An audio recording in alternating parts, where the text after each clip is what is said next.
If not, let me know.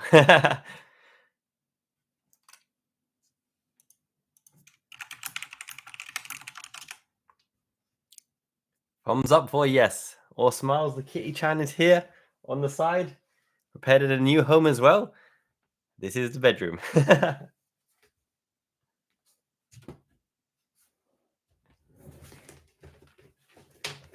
Oh no, never sunny, cloudy, miserable UK weather for sure. But actually, I heard that lately it's not been so bad. It's been pretty decent and rain free.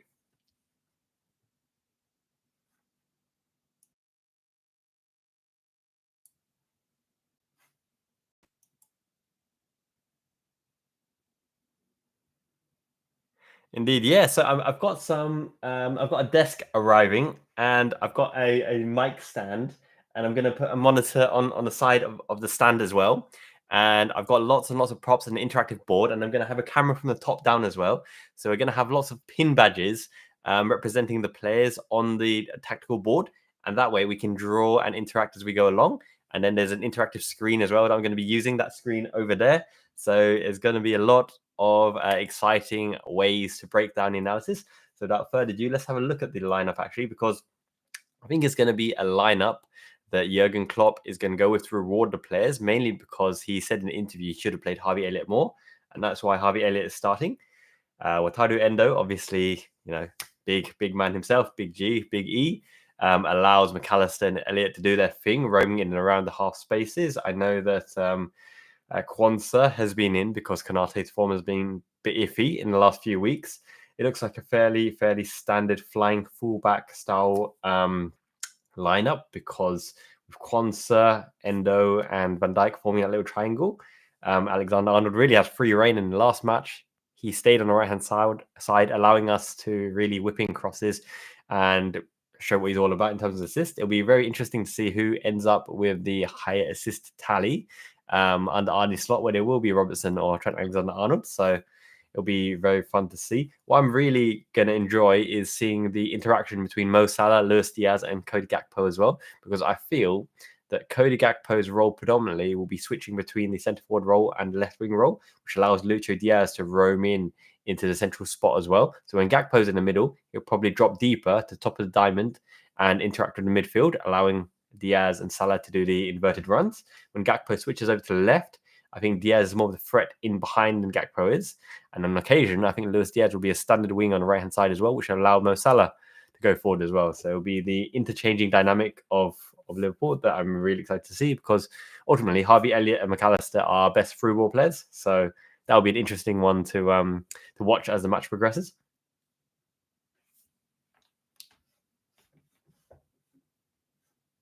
Yes, indeed. Yeah, new mess, because literally 4 boxes were unpacked onto the floor today, and I prioritized putting the squat rack, and the power cage in the gym below, as opposed to doing things here, mainly because kids aren't allowed in here yet until it's all set up. Big bench, big table, big big mountain of mess that needs to be sorted. We'll get there. We'll get there. The new Miyazaki Man Cave, yes, custom display, and those are LED Huey lights, so we can change the light colors. It can be like Liverpool red on occasion, and if for whatever reason we lose, Merseyside bitter blue can go on the lights as well. So that'll be good fun to see. I need to hook up that that TV as well, so I can put a big pitch or a big preview of the videos that we're going to be showing on the day onto that screen. And I'm going to be sitting. So the main place I'm going to be sitting is actually on that line with a stand-up desk and props and other stuff here. But for now, I'm just where the PC set up. Hey Jess, hey Michael, good to see you. So Zane, your comment around the Mane, Salah, and Firmino trio. Yes, that was the ultimate trio. Basically, we're missing the Sadio Mane, the power forward. I term him the power forward because he can shoot off both feet, left foot and right foot. We're really missing that unpredictability, because Lucho Diaz always cuts in, very right-footed. Mo Salah, very left-footed. Mane, he can go either way, so defenders don't know where to go. He basically befuddled Bayern Munich, right, with Manuel Neuer coming out, spinning around to the left and dinking and chipping in as well. So we're really missing that two-footed power forward who can have a bit of unpredictability in the lineup, because it's been very, very predictable for opposition to bring Lucio Diaz inside into the congested space, to bring Salah inside the congested space, and without the overlapping fullback, because Trent inverted in, we became very predictable. So I'm hoping Arne Slot has a trick or two in the slot machine setup.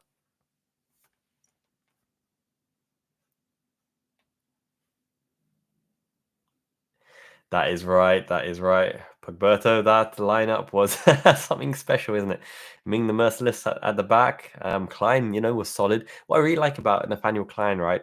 Model professional. Even though he was out with injury and didn't have a rhythm in form, Klopp put him straight in back against Man United because of that defensive solidarity, which allowed us to secure that side, basically. Skirtle, absolute wild card, dives in head first, brave but slightly reckless. Mamadou Sakho, he was a bit of a joke of the pack, right? That Alcatraz, Trippier got sent back in pre-season. Alberto Moreno, marauding left back, but just needed to up his IQ a bit. And Ray Chan doing good things with Dortmund. He's brought them to the Champions League final. Lucas Leiva, massively underrated, proved his worth in the end. Honorary Scouse.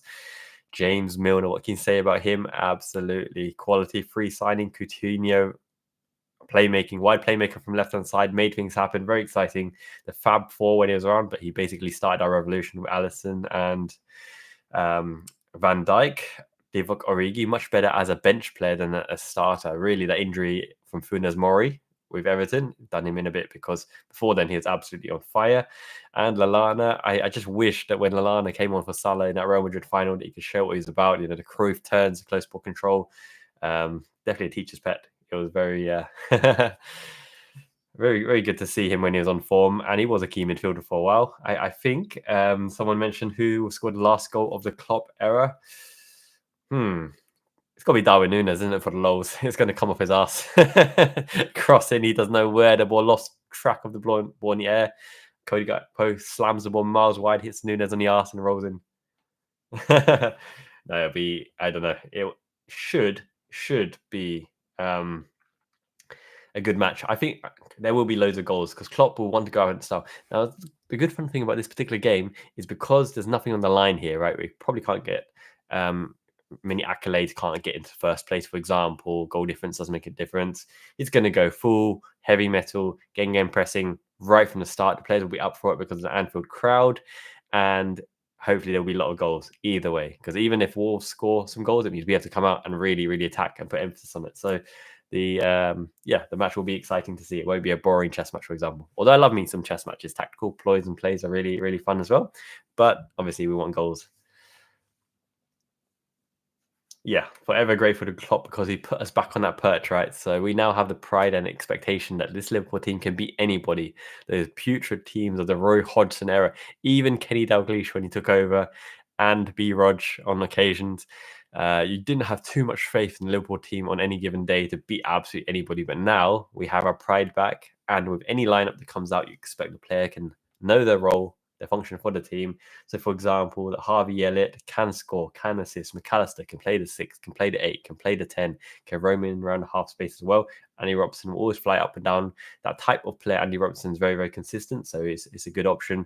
And I really think that the chemistry between these lads in behind the scenes is something that's going to give Arne Slot a real big head start, because the atmosphere in Anfield, in Liverpool dressing room, in AXA training ground seems to be very top-notch. Camaraderie between the players it's a beautiful thing to see, really.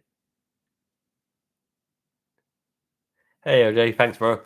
Yeah, this is the temporary station for now until the table arrives. So I've got a high table coming back, and I'm going to be sitting halfway through in the middle of the room. Instead of the webcam, I'm going to have a dedicated camera set up and different cameras and angles and lights pointing and all that kind of stuff. We'll get there hopefully next week.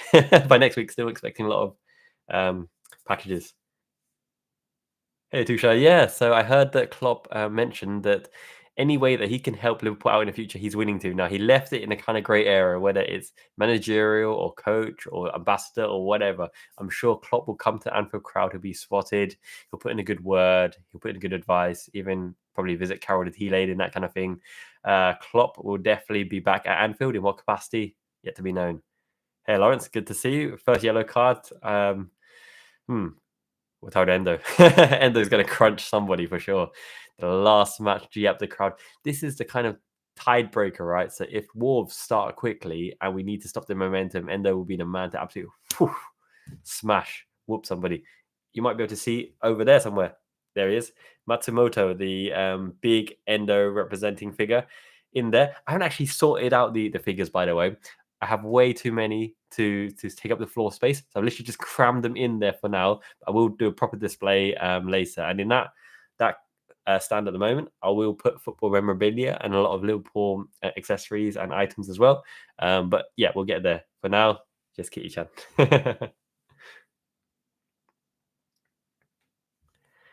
Yes, the kickoff is starting very, very shortly.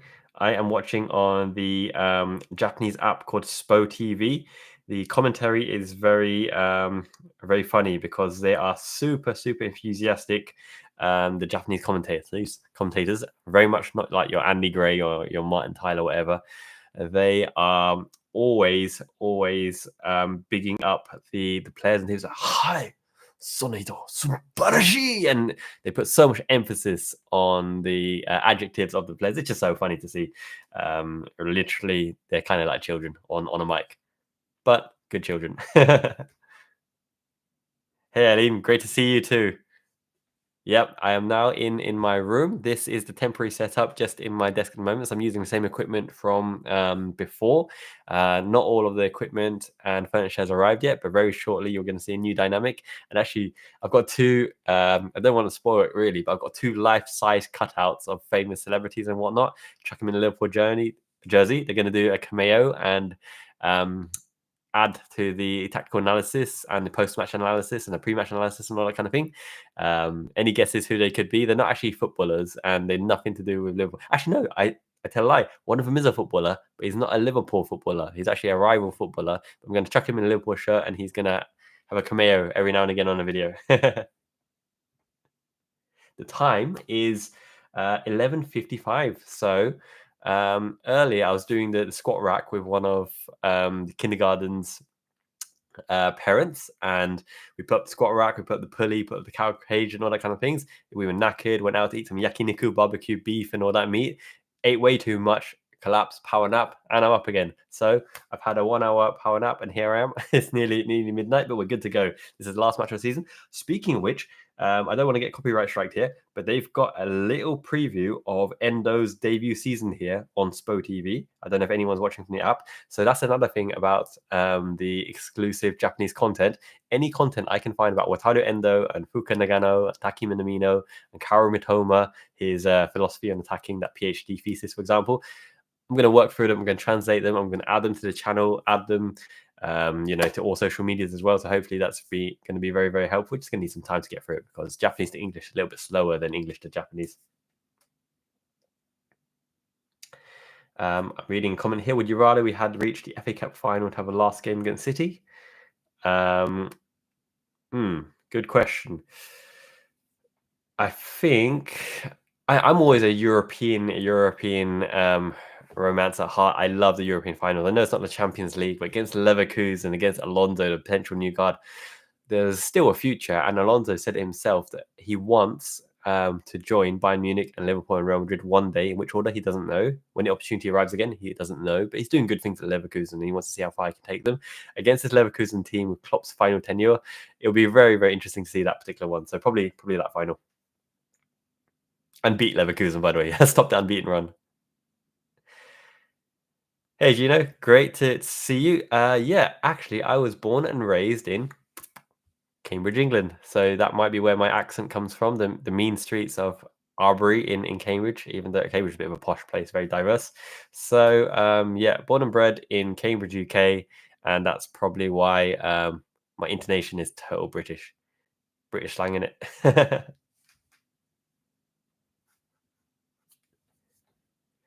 Yep, Devesh, I have a feeling that Nunes won't leave, and the reasoning behind that is because no one will afford him or pay the value that we have intrinsically in him. And I think I think that Nunes deserves a chance under Arnie's slot and a dedicated number 10 to see if he can capture the form and consistency. So Nunes at the moment, people say headless chicken, he can't hit a bando or a banjo, that kind of thing. I think a lot of the reasoning behind that is that he hasn't had that type of player to slide him in. When you have pace like a Fernando Torres, you need that Gerrard in behind with that game intelligence, first touch ball at the feet, slide you in so you don't get caught offside. Now, we don't have the player, they're too deep to allow Nunes to run first time to get onto the end of the ball, which means that he's caught offside again and again, because by the time that a Curtis Jones or Soboslai at the moment get opportunities to slide him in, it's a second or fraction too late. The opposition can step up and caught offside. Now, Jurgen's name in the cop, I can see now. Big hug all around, big smiles. He's in that black top as well. I don't know if you've seen how Spo TV preview the players in the lineup, but they do the kind of face sliding away. Really cool. Players look stern and then smile, and off they go to the next player as well. So I'm really enjoying this lineup because it's a mixture of the present, the future, and the past. So Alisson, Van Dijk obviously won everything alongside Robertson, part of the initial 11. Trent Alexander-Arnold as well, but he's still part of the future because of his youth, right? So you've got Kwanzaa, Trent, then you've got the experienced head like Van Dijk, Endo, Alisson, Harvey Elliott is big part of the future, could become a Bernardo Silva, could become a David Silva as well. At less extent, maybe a Juan Mata. But Juan Mata and David Silva are actually equally rated at Valencia, but David Silva is definitely a higher tier. And I really think we have the firepower off the bench. This bench is exciting. Diogo Jota has made it. Graven Birch is a wild card, could become anything. Curtis Jones could become anything if he releases the ball quick as well. Dominic Szoboszlai will have a big role to play in the Arnie slot. Ibu Konate, absolute monster at the back, but he really needs to find consistency and away from injuries. And Jomez Maldini, can cover all spaces. He's versatile as well. Thank you, Rezan. Really appreciate that comment. The house is looking good. I'll do a full house tour very, very soon. What I planned to do was a kind of time lapse, because I actually came here for the whole year filming the process. The old house got demolished. They prepared the ground. They walled off the side. Then they're building. I was talking to the carpenter every single day. He built the foundations. He built the internal structure. He started nailing the walls on. Bit by bit, we saw the house developing and growing. And on the side there were the sakura trees. I've actually got the best view in the whole house. Thank you. Arigato. At the top there, I was viewing the house changing day by day. So I can do a really, really cool kind of time skip and show how Japan houses are built and made as well. It's very, very different than the UK, where UK is very brick and mortar, whereas here is a lot of wooden internal structure with very, very nice high-tech insulation and other stuff. And then very, very cool gadgets. There's very Japan unique stuff. Like behind me, you can't see for now, but this is all tatami straw mats. Very traditional kind of comfortable mats that allow you to sleep on the floor. It's made of kind of these hay and straw and lots of other kind of zen stuff. So hopefully that will encourage me to keep the room clean once I've actually cleaned up my room. Yeah, Jurgen Klopp is so emotional. You will never walk alone is absolutely blasting right now. So he needs to enjoy the day. This is Jurgen Klopp's day. This is Liverpool's day. This is our chance to show our appreciation for Jurgen Klopp in his final glorious run, final chapter. You can tell from when he first joined, enthusiasm, power, energy. He's given his all. You can see it on his face. You can see it in his hair, in his facial hair. El Kloppo, thank you. Domo arigato. Us Liverpool fans in Japan appreciate you completely. Big up South Africa. Absolutely love the performance in the Rugby World Cup as well. They were outstanding, and yeah, lots and lots of friends from South Africa. Dom can play in the number 10 for sure. I really agree with that. I think that takes the best of Dom's attributes because he works hard. He finds the space. He's got long range shots. He's a late ball runner. He can slot the balls away as ready. I'm just looking at Klopp already. He is really, really focused. He's keen to see how the match goes. Kick off down to a knee. Respectful. Very respectful.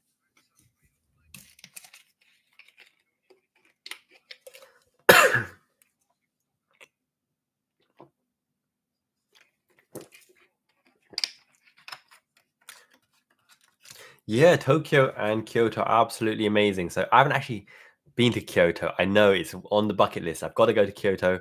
I've seen so many pictures from my friends who live in Kyoto and have been to Kyoto, but I always go to Tokyo because Tokyo's got absolutely everything. It's weeb mecca heaven. I buy my games, I buy my anime figures, I go for cultural stuff. The food is great.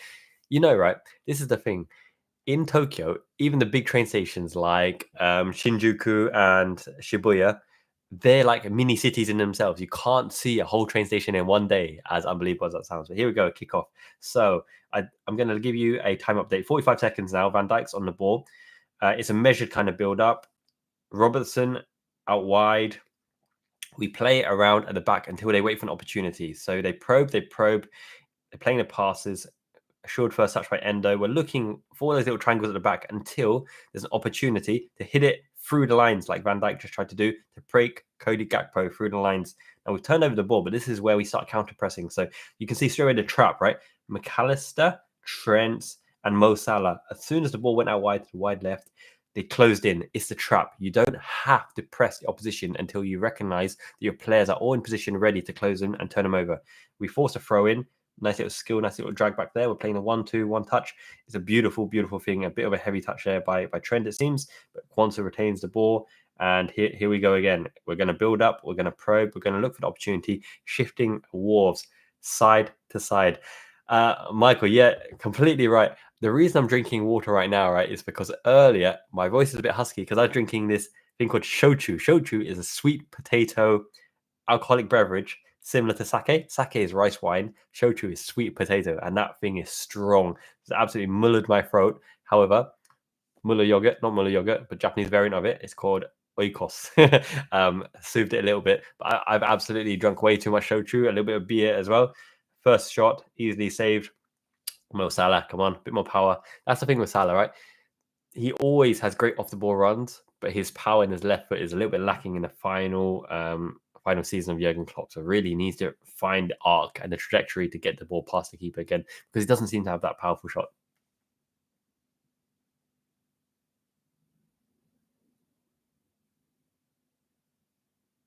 Yes, Papa Legba, you're completely right. So slow starts to the games and going 1-0 behind really put the pressure on the players. And you could tell that time and time again, having come back and come back and come back really drains the players and the pressure of Jurgen Klopp's final season. I think there are too many variables for this young team. If it was already a experienced team that won it all and all those legacy players, we might have gone through that period better. But it is what it is, right?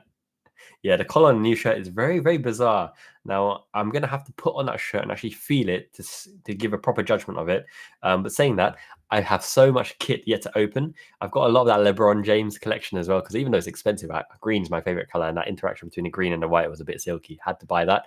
But I actually need to find some clothes. There's a thing in Liverpool, sorry, not Liverpool, in Japan called Fukubukuro, which is a kind of a lucky bag collection. You pay a price and you get 3 times the value. And there's one for Liverpool goods before the Liverpool official shop here closed. And I opened that on camera, but I need to find that footage because the goodies in there were amazing. It wasn't just kit and shirts, but it had like these cashmere velvety tops and other stuff for Liverpool. And I looked at the price tag on that. I thought that was ridiculous. How can it cost so much? But there's some kind of UK brand. So yeah, we'll get that video soon.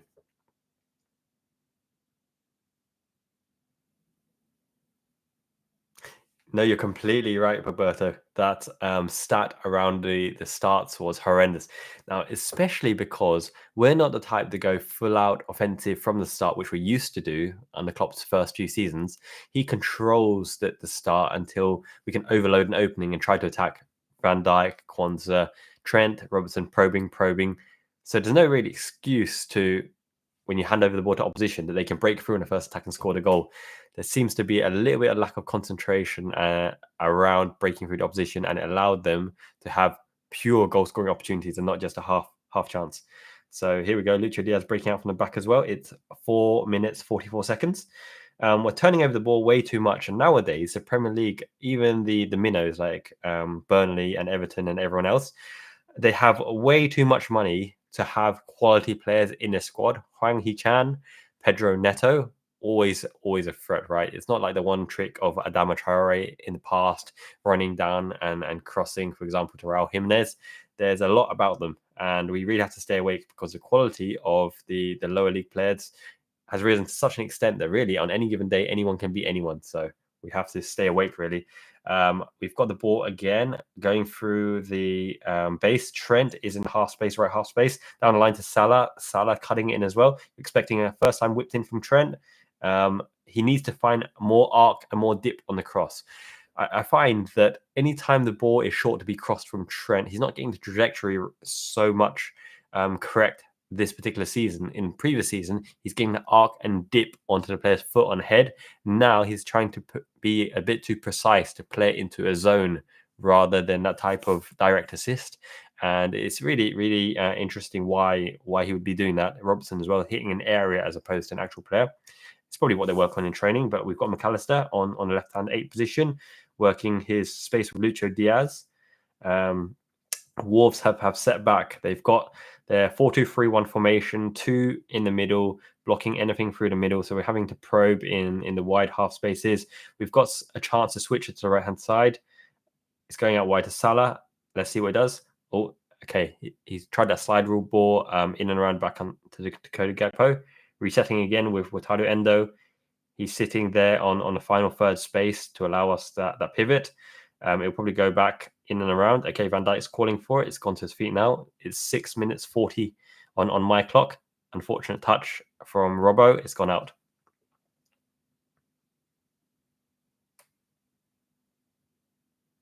Yeah, that's the thing. If we could have put away Arsenal, if we could have put away Man United, the momentum and the morale of the team would have carried us through to really, really great things.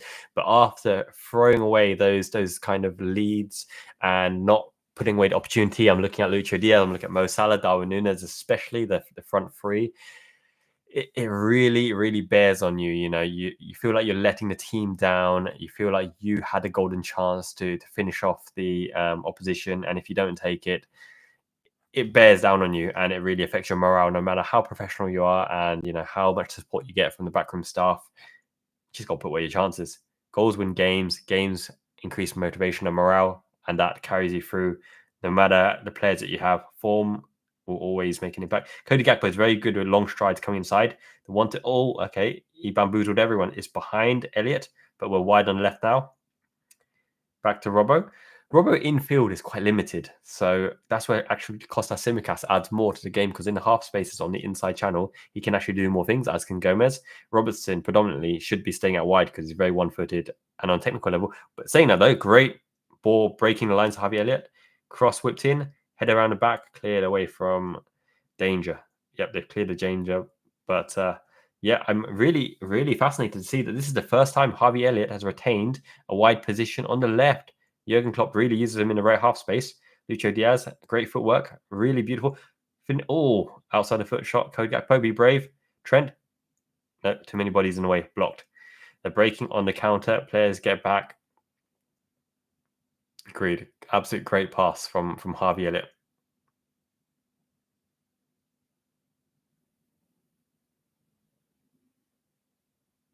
Yeah, City are an absolute dominant machine. When they are against a minnow, a West Ham, or anyone else, they'll put you to the sword, because their passing lanes are just so well drilled that Rodri, for example, knows exactly where to lay the ball off before the ball's even arrived to him. It takes so much training and trust in your teammates and understanding of movements off the ball, especially in different phases of play. And Man City and Guardiola, they're just top notch. There's always been a thing around Pep that he inherits the best squad, the most money, etc. But he's built a squad with the player and a style of play that does deserve credit, because you know you can only beat what's in front of you, and with the squad he's got, he's just made the most out of it. He's a serial winner. Hoping Arnie Slot is the same. Lucho Diaz going around the outside. That's the thing. Lucho Diaz has the capacity to go around the outside on the left-hand side, but he doesn't really deliver the final ball on his left foot. Cody Gakpo, nice turn. Too many bodies in the way.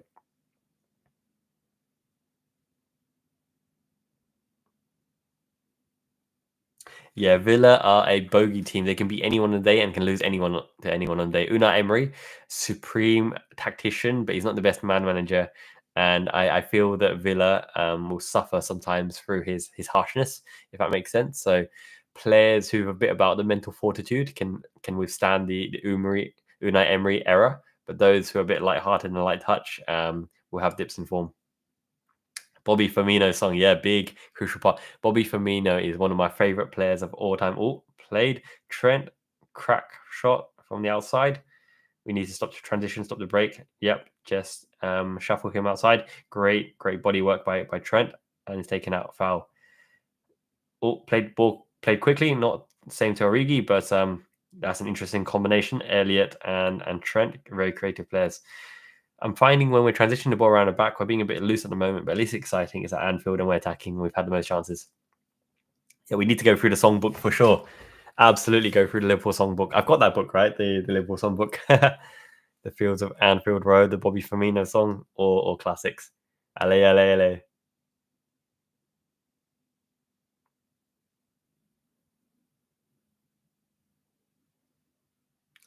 Yeah, it's going to be a patient build up. I can see Trent in a quarterback role, in between the centre backs. Jurgen Klopp has good composure. Really, is a shield on the ball. Can turn on the ball. Let's see how we build up the play. So we're in the half space. Lucio Diaz on the turn. Or if he had a bit more legs on the ball or lofted it, we can get in behind. We're trying to play Cody Gakpo in the behind, which is actually really fun to see. It's not always dropping in and slow build up play. We're trying to play a quick transition ball through because Klopp must trust that Cody Gakpo is quicker than the centre backs.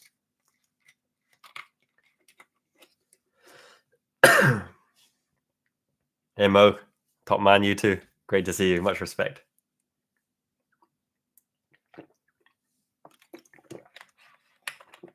Yeah, the head-to-heads have been very interesting. Una Emery has Arsenal's number. I always knew that their fans mocking "Good Evening" would come back to haunt them because Emery must have that bit between his teeth to absolutely do Arsenal in every single season. Yep, Jin, the crowd are absolutely on fire, as well they should be. It looks like a beautiful sunny day at Anfield. I can see the lines very clearly. It's like Pro Evolution Soccer. That line looks so artificial because it's so well done. The groundskeepers make it absolutely stunning. Endo pushing the ball through out wide. Robertson, first chance. In the behind, Lucha Diaz forced out wide as well. Play back. Okay, we're going to transition again because if you haven't got the momentum to cross the ball first time, then really your best shot is to get it back. Van Dijk with a pot shot from range. Not enough movement on it. He's got a man bun. Van Dijk's done his hair in a little man bun in the back. Cute.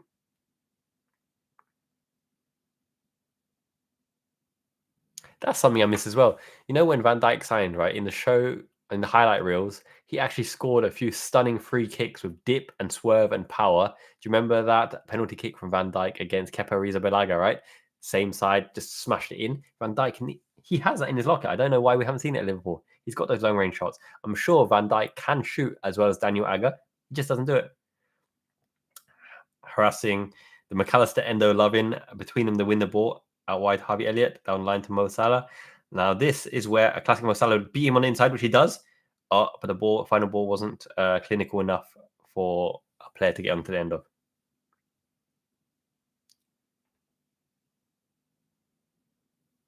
Yep, Emery is the counter-attacking king for sure. He can do anyone in on any given day, which is why he's so successful in Europe.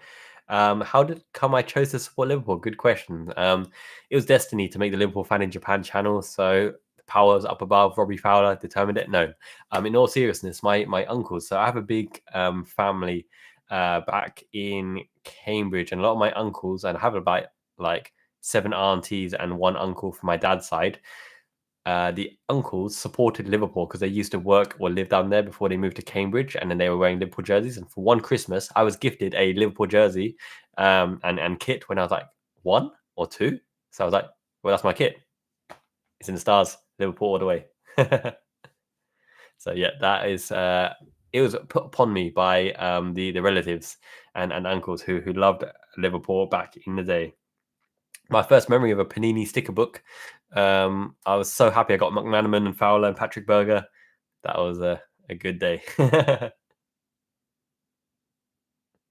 Out wide, Salah cutting in left foot. We'll have to transition back because Wolves have put a good front guard there. But between the lines of McAllister, he's in and behind. If we can play the final ball through, it's going Lucha Diaz. Oh, no, we're hitting all straight down the keeper's throat, right down the middle. We've got I really want a Mane to appear again at Liverpool next season in the transfers because our players just lack power in shot, lack power and conviction in the shot. Daisy cutters, rollers, pee-wee rollers. Lucho Diaz and Salah with curving efforts. I want someone to absolutely smash through the ball like a thunderbolt. Great game pressing. And he's taken out. This is prime Trent Alexander-Arnold position. Left position, just outside the box. Curling, dipping effort.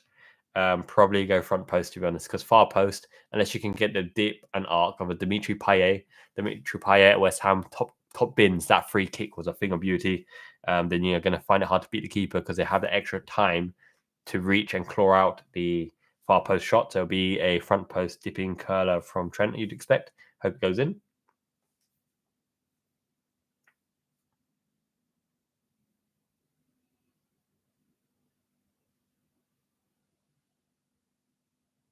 Yeah, Endo will stay for sure. You need experience heading squads. You can't replace every single player. You can't replace the whole squad.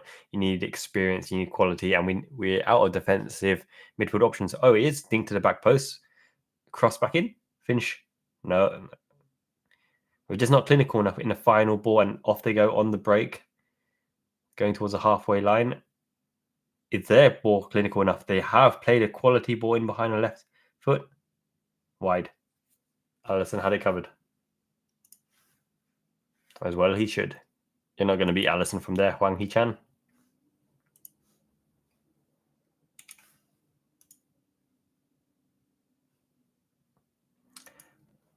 I should bring up the other scores. I haven't actually seen the live score table. I'll put up on the side there.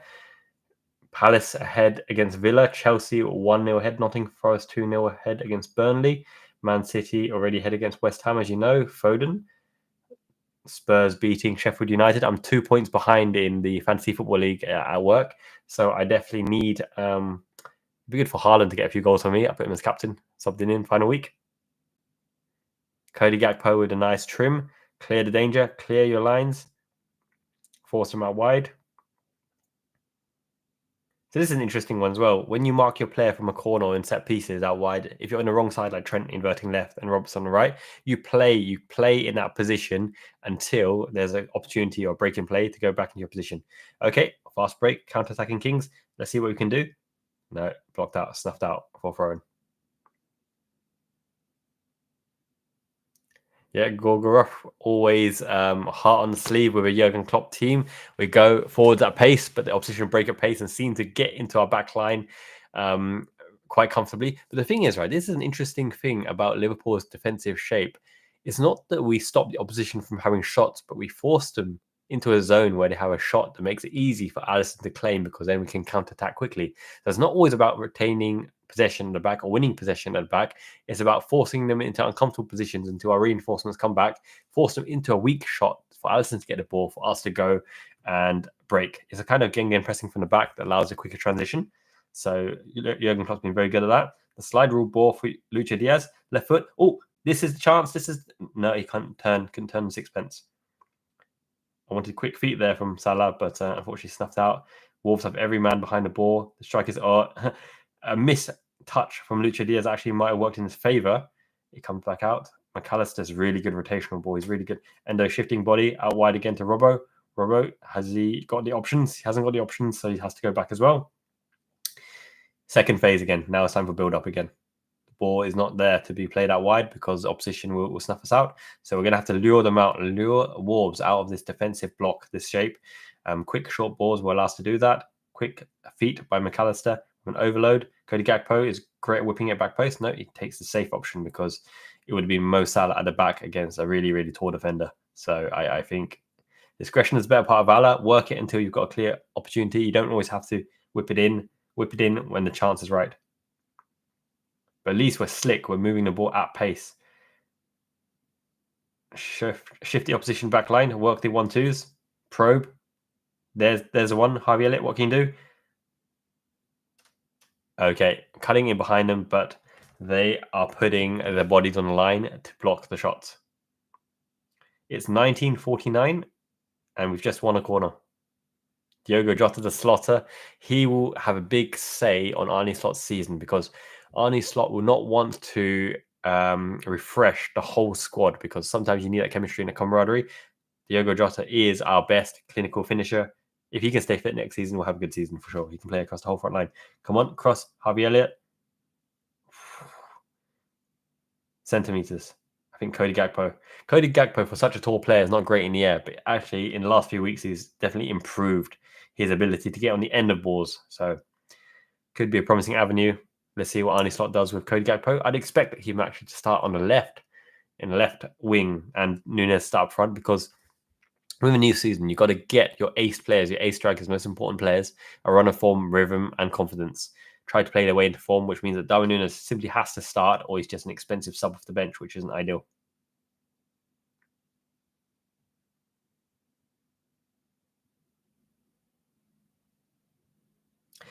Yep, United are out of Europe, and with that, their financial transfer kitty should be reduced, which would be very promising to see, because I love when Man United are financially constrained, because they just get stuff like when they do buy big like Anthony, they get it totally wrong. On the break, McAllister driving forward. We just don't have enough players and bodies. Here we go on overload. Trent running it. So that's the problem with Trent Alexander-Arnold in the right half space compared to Kevin De Bruyne. Kevin De Bruyne started as a winger, which means that he can work that half yard and whip it in. Trent finds it hard to beat a player from a standing start. He doesn't have the techniques or skills to find the space. He's much better coming onto the ball and whipping it in, or driving into space where he has the opportunity to get his head up as well. So that's the difference. Kevin De Bruyne has dribbling, techniques, and mad skills, because he's actually a quality winger, De Bruyne. Yep, with City being 2-0 up, Foden rightfully player of the year. I feel sorry for Arsenal. Whatever little hope they had for this final round of games extinguished in the first 18 minutes. Liverpool playing well. Yeah, they're cutting Wolves open. It's the same story all season. We're making opportunities, but we're lacking the final pass that makes an easy goal. We just don't score the easy goal. We need crackers to open the scoring. And scoring the first goal is the most important attribute. And Diogo Jota is very, very good at that. That's why even when we had Mane, Firmino, and Salah, Diogo Jota very often started in place of one of them, probably Mane, because he slotted away the first goal.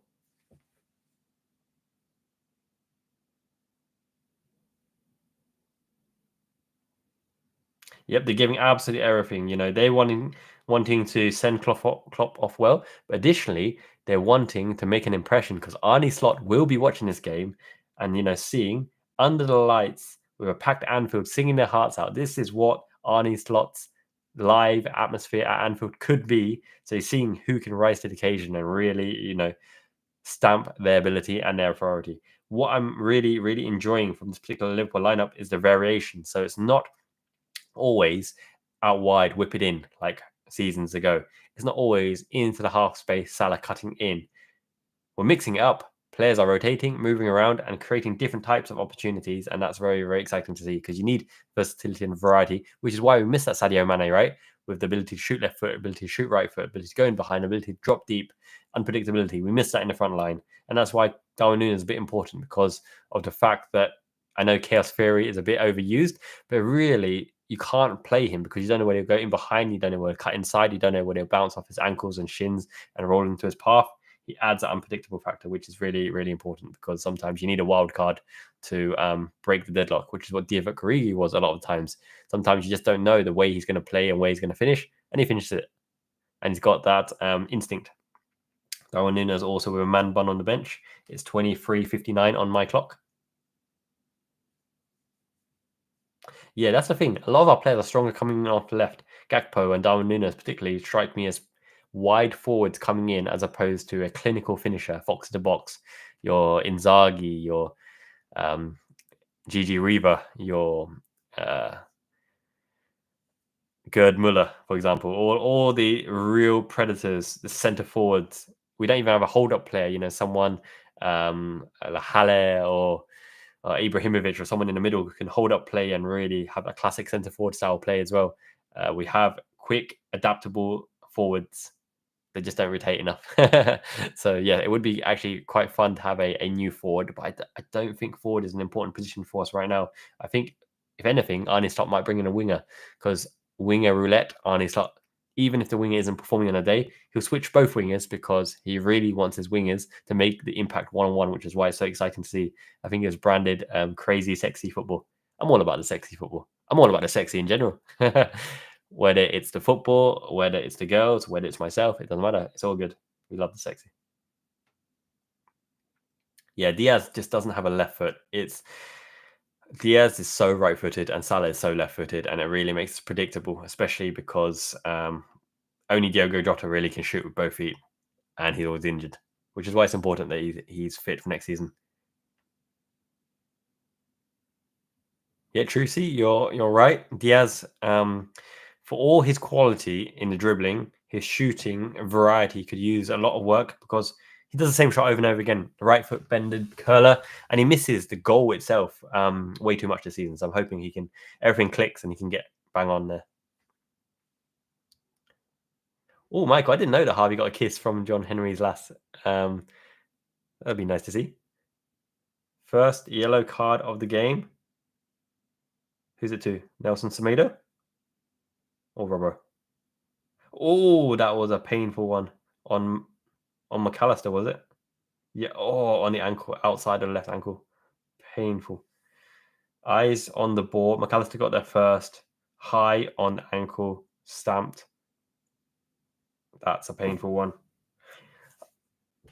I'm getting used to seeing McAllister's arriving painful face because I think his feet are too quick and his brain's too quick. The opposition just absolutely clatter into his leg. I'm hoping he's okay there. He's still on the floor getting treatment.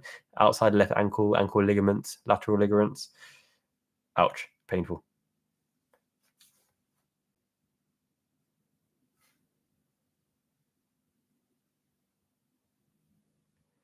VAR check.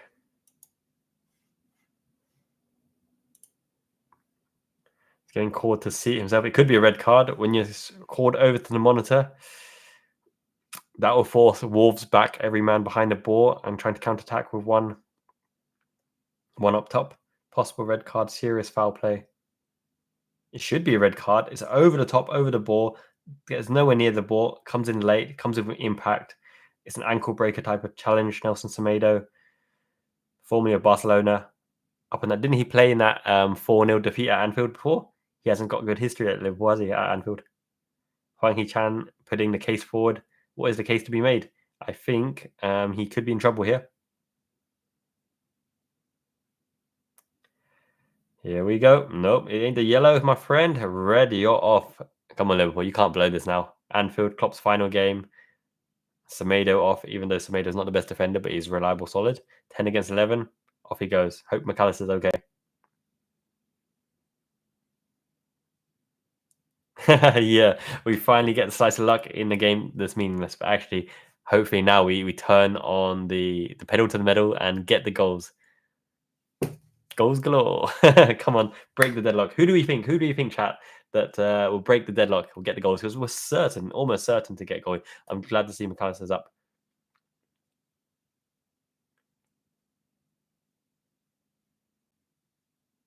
I'm so glad Tomato got a red. I love it. Yeah, the injury fronts for crucial players will do us in. We need the ability to utilize the squad and have the options in squad to make the most of it. Because when Salah and Endo were off to AFCON and Asia Cup in January, the rest of the players stepped up, right? Do you remember in the title-winning season, Alex Oxlade-Chamberlain played a big part, filling in and scoring crucial goals when the players were out as well. So, yeah, we definitely need a variety in absence of Jota because we can't trust Kanate and Jota throughout the whole season to be injury-free, which is one of the big plus points, right? Of your Gini Wijnaldum instead of Thiago Alcantara, your Mo Salah and Mane, who are always available. Even Allison gets the odd injury, so Kelleher, thank God for Kelleher. He stood up to be counted, and he's a quality number 2 as well. Sometimes you need that. You need that injury-prone player to have that slice of luck, like Thiago Alcantara, to be fit for that crucial run into the Champions League final, and he got injured in a warm-up in the final. Absolute blow, because I think that done in Naby Keita's confidence in the final as well, thinking he's going to start, or the nerves and on the bench and having to come on with that wild shot. Here we go, breaking with a corner. Yep, I do anticipate all the defenders really posing an attacking threat here. Van Dijk is a monster, absolute monster in the air. The ability to get on the end of the balls is fantastic. Hopefully he can guide it. Is it just me, or when Mo Salah has the shorter hair, he doesn't score as much? Maybe something worked on the training ground. Lucho Diaz under the foot, poke towards the goal. Never seen that really come off before, but yeah. kind of Matrix kit looking up close. I'm seeing the kit close up. Those yellow lines is a bit confusing for me. Hopefully, it's a comfortable kit. I mean, if they get it right, it could be quite body hugging. But it's an okay kit. It's just not my cup of tea. That particular home kit. Probably the away kit and the third kit will be the kits of choice to get. Oh, player's down in the middle again. It's not McAllister again, is it? Someone's down, writhing in pain. They're wanting the ball played out. Looks like a hamstring. Left hand. Is it Trent? No? Robbo? It's Robbo, isn't it? Robbo. Left hamstring? Buttocks.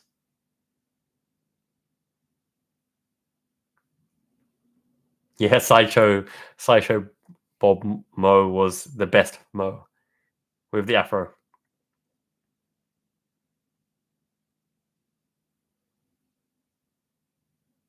No, Dogleg, you're right. It is very, very retro, very, very old school. I think if the collar was a kind of V-shaped V-neck collar, and a bit more retro, I think it would have suited it bang on. Just something about the combination of that particular collar and that shirt.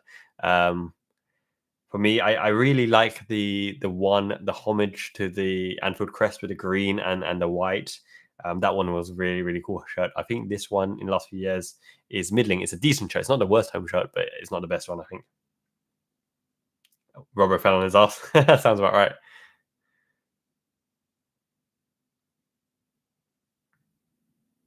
Third shirts are always very exciting, very out there, very wild. I love a bit living on a bit on the wild side.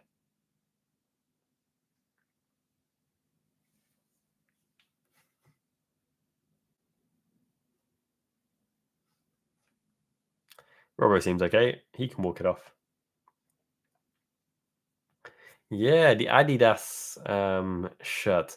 Actually, now thinking about it, wasn't there a company called Warrior? Warrior or someone used to sponsor our shirts. And those shirts are pretty interesting as well. I don't think they could have created enough to meet demand, but there was some interesting training kit that came out at that time as well. I seem to remember a really cool purple top that I need to find as well, because I've got about 57 boxes of stuff to unpack. I'm sure there's a lot of Liverpool goodies in there as well. And we'll go through a Liverpool merch and goodies video as well, because I love those kind of videos. This Kitty Chan here was an exclusive from the Liverpool official Japan store, as well as that hat with the Japan logo on it. Yeah, I'm sure I got lots of other Japan exclusive Liverpool goods as well. Need to showcase them off. But actually, now that Wolves are down 10 men, they've posed a bit of an attacking threat on the counter. They've really got to hang in there, because I think we should be able to find space better. But just on the balance of play at the moment, we really need to up the tempo, up the ball pace to get the ball into the Elliott, into the McAllister, into the Salah, because we're playing way too much with Robertson on the ball and Van Dijk on the ball, when really against this Wolves team, who aren't the best defensively, in my opinion, we should be cutting them open. We've got two players in half spaces, McAllister and Elliott. I'm wanting to see a bit more bravery, a bit more incision. There we go. That's what I'm talking about. Maka planting it in. One right into the bottom corner, showing how it's done. It's Klopp's son. It's Klopp's golden son. The coach on the pitch, Maka planting it in with his head. Good to see. The mighty midgets. Where's the big celebration? What is up with this high five? That is way too tame. Way too tame for this occasion. He should be like ripping his shirt Hulk Hogan style. No, agree. You need old heads like Endo to keep the balance, keep the form. They know what to do on occasions, right? A young player may get too excited on a particular occasion. Let's rewatch this goal. Harvey Elliott whips it in. First player, Gakpo misses it, but lands a plum. There you go. With the dip and curve, McAllister, side net, bottom corner, have it. Some of that. I actually think that we have a lot of options in the sixth position, but if Arne Slot wants to have a transfer defining six who really, really can make the impact from day one, then yeah, I'm all for it. He can play alongside Endo. He can make sure McAllister never has to play deep six again. Bajcetic has to come back to form, show that he can go injury free with his new body. New body, that's quite an interesting one, isn't it, nowadays? And Bajcetic actually might be using 8 position, because Klopp actually used Bajcetic right-sided 8 on occasion instead of the number 6 position. although he's used him in 6 on the comeback. So yeah, why not? But we could have Joe Gomez there, Endo there. We had Thiago Alcantara there, Bajcetic there. We have options in the 6. Curtis Jones played there for under 21. In and behind, Mo, right foot. That was not a shot, right? That was surely a miscued cross. Corner again. Remember though, Wataru Endo on the biggest games against Manchester City shackled Kevin De Bruyne, close to man of the match as well. Endo is the man for the big occasion when the attacking threat is so oppressive. It's the Lucas Leiva against Yaya Toure. It's the Wataru Endo Sama against Kevin De Bruyne and Foden, etc. You need that steady Eddie old head who can crunch your opposition. We're too nice as a team. We don't have players who crunch your opposition. And when Endo crunches someone, the crowd get on their feet. We need that. Yeah, Kimmich is a little bit of a diva. Technically very, very good, very, very versatile. Oh, Van Dijk wins the header. It's 36-10 on the stream. Pin them in, forced them into an error. Trent retains position, played through to Gakpo. Gakpo is technically quite good with his feet. He's actually really, really good in retaining the ball in tight spaces. He has those long strides, long legs. Out to Robbo. Diaz. Elliot, I'm really, really impressed by. He creates those opportunities and always looking to make a goal contributing assist or a shot. Slightly miscued, difficult technique. Trent, he could have done better though. He needs a Gerrard and Scholes type connection on those high volleys. Yeah, for sure. Bajcetic is a top-notch player. He is the successor to that position. Him and Gavi in Spain's midfield. Really, really technical from the deep positions. Can transition the ball, can turn on the ball, can roulette spin and pirouette the ball. Was that handball? Was that flying hand that took it off Van Dijk's head? Just seeing the replays now.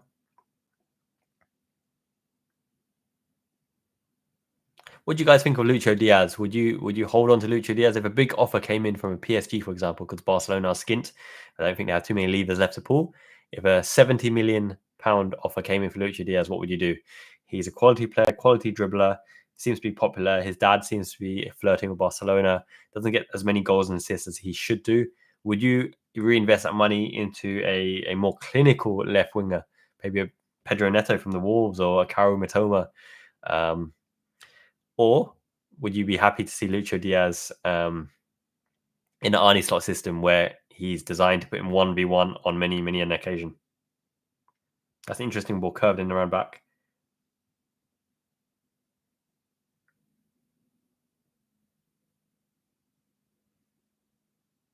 Yep. Some good points there for sure. 70 million for Diaz allows you to reinvest. Rafinha plays on the right though, doesn't he? Rafinha plays on the right with a left foot cutting in a pseudo Mo Salah who has peaks and troughs up and down.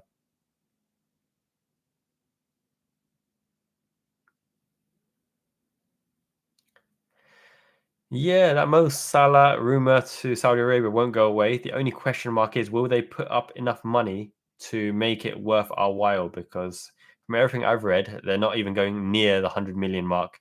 And a Mo Salah, even with the current Mo Salah, the non-Afro Mo Salah, without the clinical finishing and getting slower, but being a bit more of a playmaker, is 60 million enough to replace what he offers to his current team and his experience and chemistry? It'll be interesting if we can get a big enough offer to tempt us. Otherwise, I think we keep him.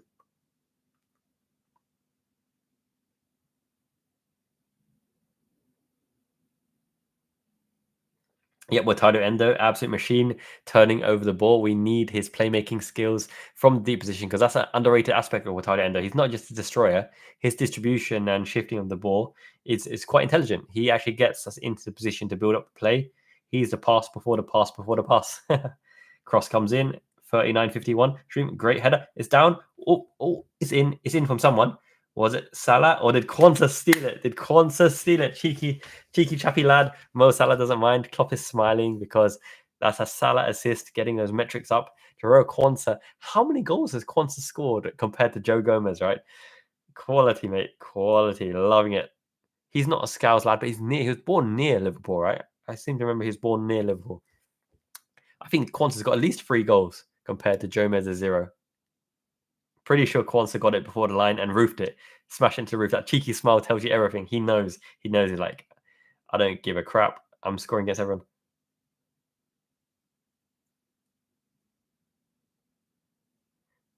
Okay, off Gakpo, off the shoulder. Mo Salah, right-footed pass, deflects off the ankle.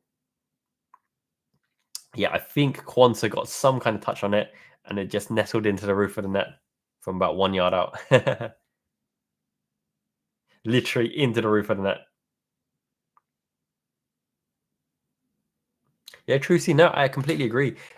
Diaz really needs to be able to be effective on the outside with his left foot because he can beat everyone on the outside on the outside on the left, but he doesn't have a quality delivery. So that's something that's lacking. Even Darwin Nunes, outside on the left, has a better delivery than Lucho at the moment.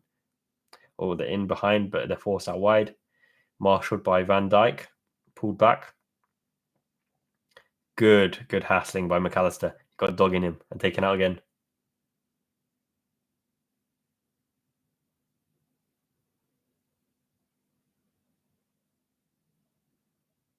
So that's the thing as well. Like I think Papa, the swaps are quite hard. They're quite rare nowadays to see a direct swap. And whether Rafinha would actually want to go to Liverpool and want to come back to England because obviously he had a good experience with Leeds. But I'm sure that Brazilians, they love Barcelona and those Latino kind of clubs, those La Liga clubs. The good weather.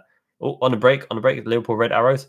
It's 3-on 1 if they play right. Got to play early. Got to play early. Around behind. Not enough curl. Not enough curl. And the ball should have been delivered earlier. Even in that particular phase of play, Mo Salah has to release the ball earlier, curved with the right foot to give the players a chance before it's near the goalkeeper.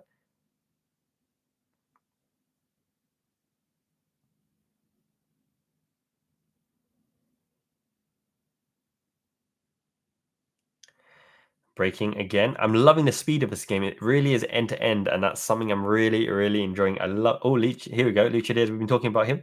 Got into opposition to curl it. Gakpo shoots wide. How is the scores coming for the rest of the game? Manchester United failing to score. Newcastle absolutely battering Brentford. Everton and Arsenal 1-1. Oh, what a bad final day for Arsenal. Man City still 2-0 to the good. Luton, Fulham. I don't think anyone's watching that game. Even Luton and Fulham fans aren't probably watching that game, watching something else, enjoying the quality football. Matthew, my friend, I would bank that your right foot is better than Salah's right foot. It just doesn't have the right foot. It's unbelievable. A player at such high quality at the upper echelons of football doesn't have the right foot.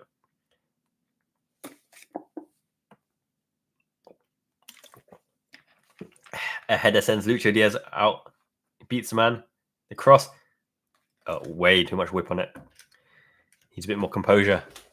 I feel sorry for Harvey Elliott. He gets into that fantastic position 2 times to receive an easy ball that allows him to absolutely burn the net. And the ball from Salah, hopeless. The ball from Lucha Diaz, hopeless. That's what we get. Salah and Diaz very much cutting in from the half spaces inside with left-footed, right-footed curled shot. They just don't have the variety in the shot or the crossing ability. I'd like someone who's really, really capable of crossing and shooting from the wide position. That would be an absolute dream. Like a Sadio Mane.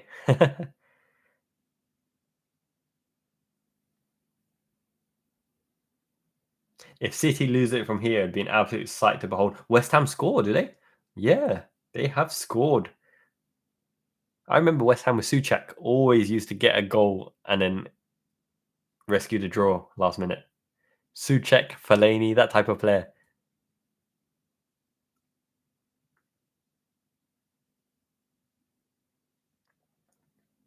If only Gerrard wasn't so tactically naive when Villa were ahead against Man City, that they could have tactically played it right and frustrated them. But Gundogan got them back in. They have so much firepower, City. It'll be very, very hard to see.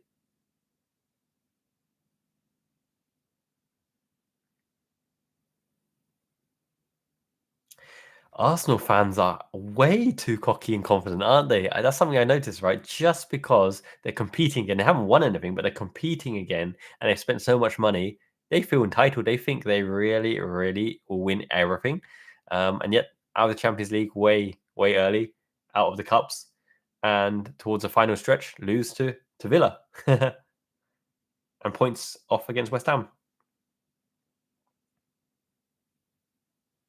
Oh dear. So Endo with a slightly dodgy ball and then smash, crack, bang. The crowd love it. And oh, that's a dirty, dirty tackle again. Came in late. Is it a yellow? Yeah, it is a yellow. Hey, Kid Fury, good to see you, my man. Hope you're well. Hey, Crooks, who would I like Liverpool to sign? I really. It was an okay tackle. Elliot just got to the ball first. I would like to see Liverpool sign a really, really exciting winger as a Mo Salah replacement or a backup or a future replacement. Takafusa Kubo or Jared Bowen. For me, Jared Bowen would be the ideal signing to hit the ground running. Costs a lot of money, but he can shoot off both feet. His shot is tremendous. Jared Bowen's shot ability is excellent. His shot power is excellent. His crossing ability is excellent. His pace is okay, but he has the knack of getting into the positions to make an impact. He's always going to be a threat. And I think he deserves a bigger stage. He's playing with a West Ham team who aren't particularly creative, but he always works opportunities himself as well. I'd like Jared Bowen. If not, Takafusa Kubo would be nice. If not, you're looking at the kind of lower third tier. Endo's down. Did he get? It's probably like a fly or some sweat in the eyes. Surely no one can put a dent in Man Mountain Endo.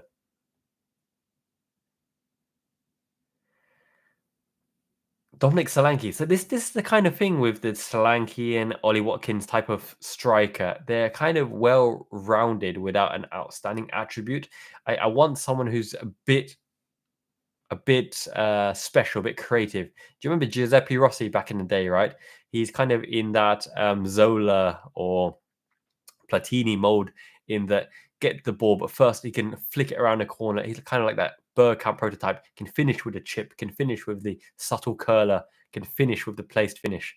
I want the kind of striker with just finishing with absolute variety and quality in finishing. And I feel as though Solanke and Watkins are more all arounders with a decent shot, a hard shot, but not super pacey, not super dominant in the air, not super quick like Darwin Nunez. They're more all around. Where I'd like a specialist. Yeah, absolutely. I don't think Bowen's realistic at all. But if there's one player like for like who can hit the ground running for Arnie Slot, because in the first season as a new manager, you don't want transfers who would be a risk because they'd be associated with you and your first tenure if your first season didn't go well. Yeah, Jaden Dans apparently is a good finisher, right? From the academy, made steps and has improved his finishing leaps and bounds. I'd like to see Jaden Dans.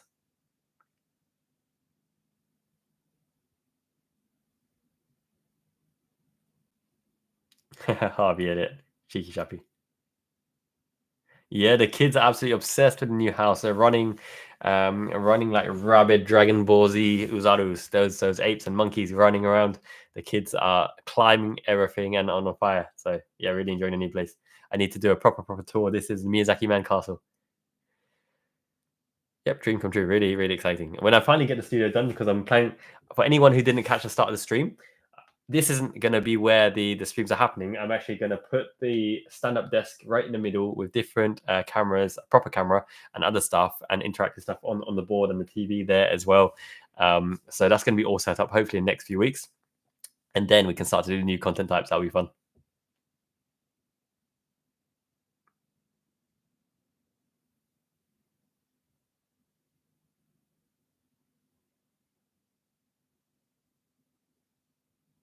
Much appreciated. Yeah, Owen and Fowler, the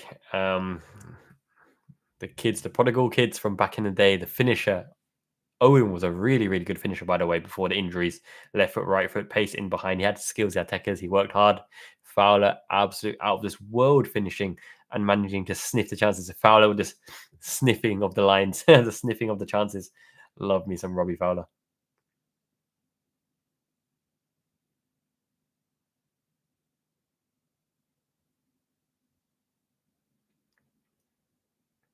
Yep, Rush and Dalglish. Rush, the ultimate hard-working striker who just always finished.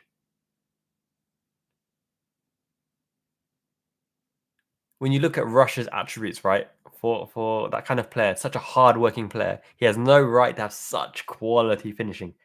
Rush is the atypical predator who just puts the ball in the back of net. Curler from Salah, no power. And that's the thing. Salah was coming onto the ball as well. He could have really put his foot through the ball, but it just seems that his shots feel really weak these days. Yeah, Owen, the personality and the career man and England first international, definitely that isn't held in the same esteem as Robbie Fowler. But Owen, the wonder kid, Ballon d'Or winning player, was really, really good. I think you make the argument when you see Owen in his prime that Owen was probably better than Fernando Torres in his prime as well.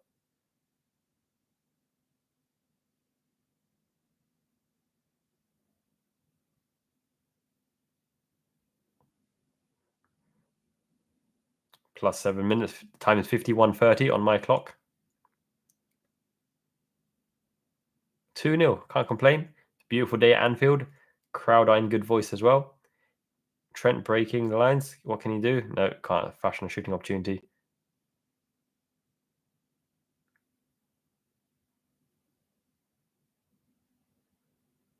Who's the best number 9 in our history? It's a very good question. Are we talking about best striker or best player to wear the number 9? Because if you're talking about absolute talent, if you're talking about the best forward, is Suarez. Suarez can win the game on his own. Suarez had the same effect as Maradona at Napoli and Maradona at Argentina. Literally, you could get away with John Flanagan and Jay Spearing when you have Suarez up front.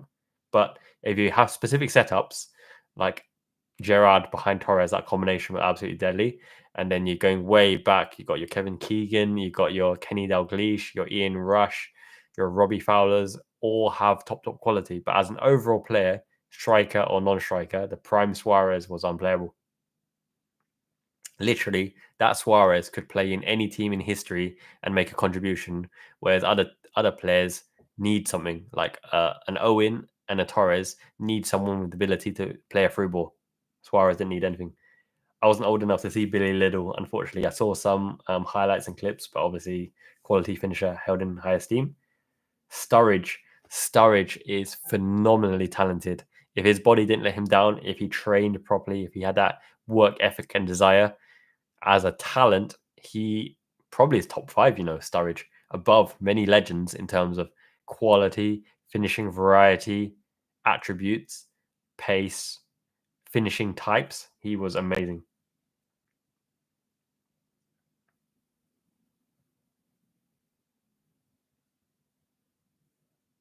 Yeah, the D Studge dance, right? With Moreno copying it as well on occasion. I love me some of that. Yeah, Suarez. That's the thing, right? Suarez only behaved badly when he wanted out. He never behaved badly at Barcelona, right? This is a unfortunate stain on his personality, but his fire and desire to get what he wants and win at all costs. That's what you get, the whole package, right? You get it, the biting and all.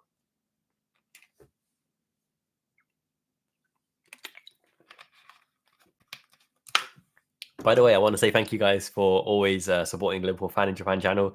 Uh, Absolutely blessed. This is really, really fun and entertaining. Having you guys building the best community, ever. Really proper conversation. None of that mad bants like, oh, he's so shit, all that kind of stuff. The flame and toxicity from the other channels. It's clickbait, really. They do it just for reaction, to gauge your reaction and post tripe online because it's what gets views. But I don't care. I'm all about substance in abundance, and I'm glad you guys are too.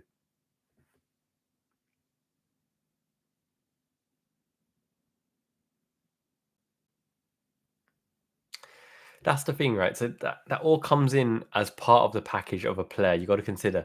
I think certain coaches and certain clubs are wary, like Real Madrid, African Cup of Nations. They go off very often. The Asia Cup, Latino players like the Heat, where they can adjust to the English weather, whether they're pining for Barcelona or Real Madrid in the future as well. There's lots of things to weigh up when you come to a transfer and whether you really want to go for it, right? So it's Naby Keita, for example, always was injured, but seemed to be magically fit for Guinea, and then comes back really injured. So Yeah, Chris, that's an interesting one. Mateta, he's a physical specialist. I don't know. Mateta, to me, seems like a better version of a Danny Welbeck prototype, the hardworking, agile, athletic forward, right? Nicholas Jackson, Danny Welbeck, Mateta, a handful. They run the channels, tireless energy, right? But has he got that top tier quality in the Champions League semi final? Could you see Mateta being different, or would he be your rotational option? Yeah, that's the thing with Nunes, right? Is it that he's been overcoached? Because when he was raw and tribal and animalistic and chaotic, that's the Nunes that I really like. Now that he's got controlled pressure and controlled pressing and seems well behaved, have we taken away some fire away from Nunes that really has taken something away from his game? I feel as though he's been overcoached a little bit. I want to see raw, wild, animalistic Nunes just run amok because that's the kind of player who score like 6 games in a row, then miss 3 sitters in a row, then score 4 in 1 game. But he's exciting.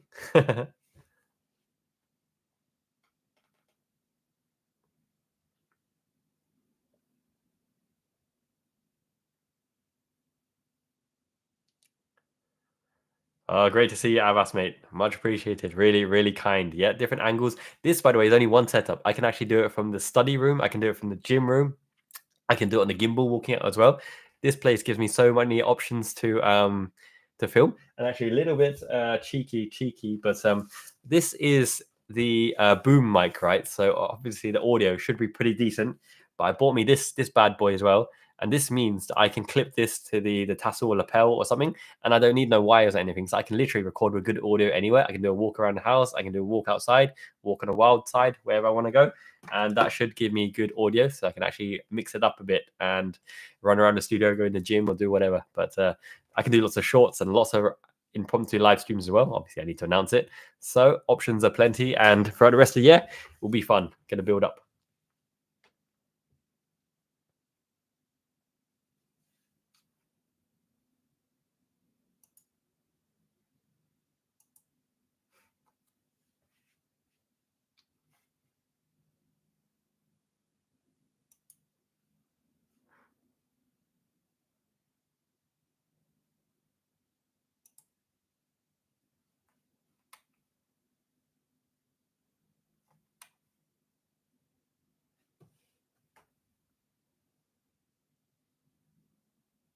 Yeah, so I've just started streaming. So let's look at some of the more interactive options. What we can do. There's a question, a poll. Let's start a poll. What can you say? Ask a question. Um,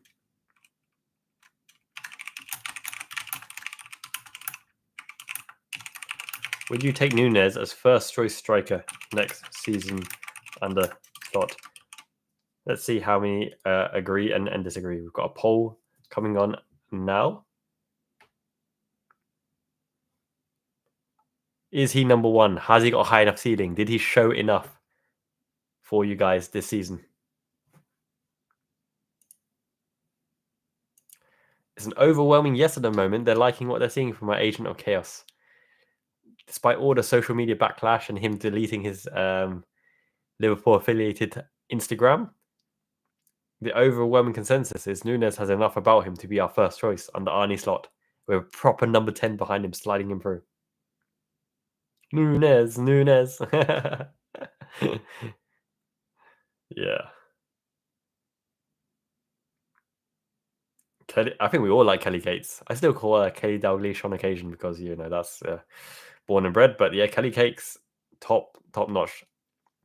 Good personality, gorgeous smile, great personality. Some halftime shochu, eh? I wish I could, but we finished it.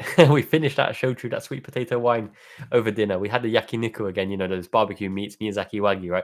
You know your steaks, right? Your sirloins, your rumps, and everything like that. But we don't grade it by cuts here. We grade it by quality. So like A1, A2, A3, A4, A5. Now, even though the quality Miyazaki Wagyu A5 is almost white, it's so much fat. That fat is actually good for you.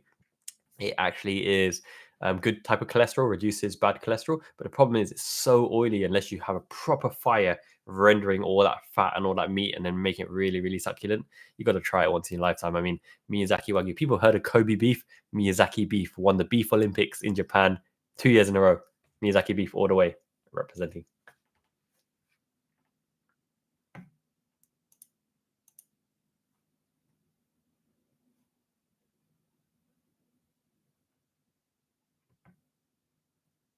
Yeah, the number 10 is very interesting.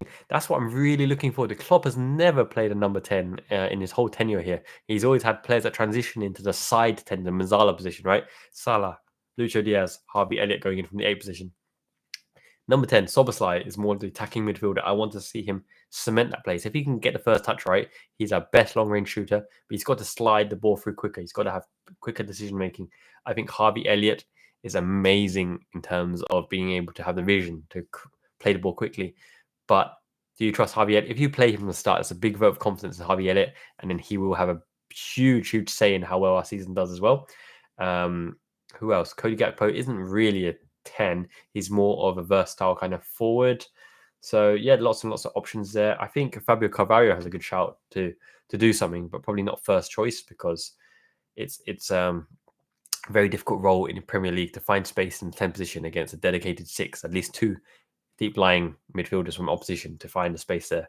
So we might, if Arne Slot is insistent on playing a 10, we could even see a proper playmaker come in because we have attacking midfielders. The only playmakers we have, the attacking midfielders, Soboslai and Fabio Carvalho. The only playmakers we have are Harvey Elliott and Thiago Alcantara is going. So McAllister can play 10 as well as a playmaker. That's one.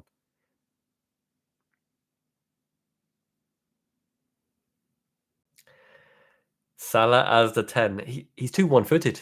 I think his touch is too unassured nowadays to trap the ball in that position. He hasn't got power for the long shot, which we're going to need. Harvey Elliott has a better long shot. Playmaking skills, Salah is very, very good, but he's very predictable. Always left foot. He won't play anything through the right foot. Somerville, very interesting signing. Lonto and Rutter as well. I think promising young players for sure. First rotation. I can really see a young, promising winger coming through. So they're good shouts for sure. Bajtic, that's the thing.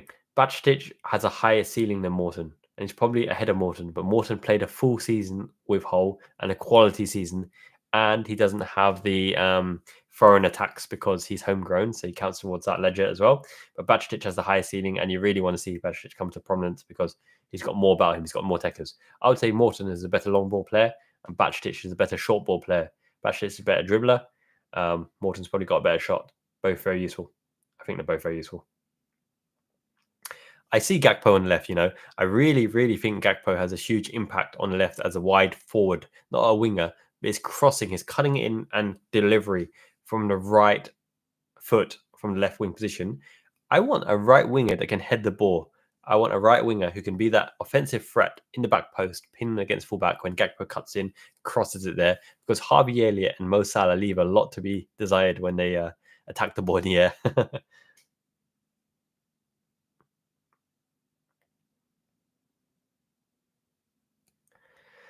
I think Vinicius Junior is too much of a stretch for us to get the marketing power and the impact he makes for Real Madrid. It's designed to set up for him. I don't think any of the wonder kids would leave Real Madrid at the moment. They're just stacked for generations.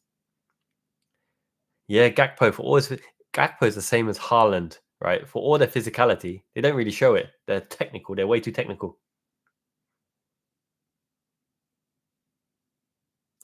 Bradley is amazing. I love the traditional classic fullback play of Conor Bradley. Up and down, solid tackle. He's got so much ability on the ball. Bradley dribbling, Bradley getting the opposition box, Bradley playing a 1-2, Bradley shooting. Bradley always fashions a shooting chance. Bradley is an ultimate talent at right back. It's a shame that him and Trent will share the minutes because I don't see Trent in the midfield. He just lacks too many fundamentals to really, really make an impact there because Trent is best looking forwards, and in midfield sometimes you have to look backwards, and Trent looking backwards is no good.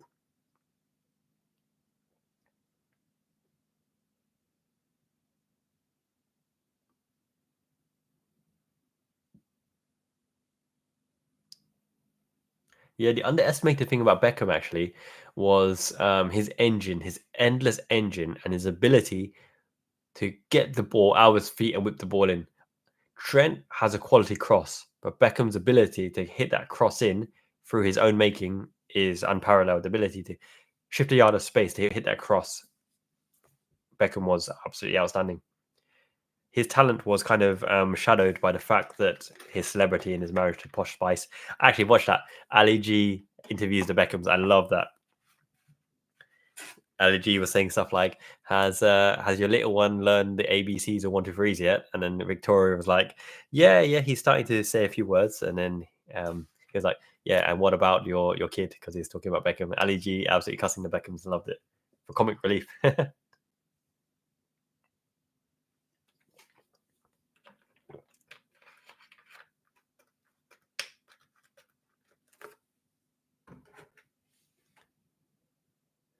Yeah, Trent on the wide channels definitely has a role, but I think he's always better coming from deep into the positions to cross rather than being worked out there. Because if the opposition can see Trent on the right wing or right midfield, it's so easy to nullify him. You just plop Wataru Endo, you put your Douglas Luiz, you put your Rodri or whoever, Fernandinho's of the past, on Trent, and he's going to find it very hard to escape. Same conundrum that, do you remember that when we played against Chelsea with Makaleli and Essien and Balak, that Gerrard always found it hard to have any impact in those games because they just sat on him. And Gerrard, with his acceleration, with his dynamic athleticism, could find a yard of space, could break the lines. But Trent doesn't have the same athleticism that Gerrard has, or the same pace, the same acceleration. So you might find it hard.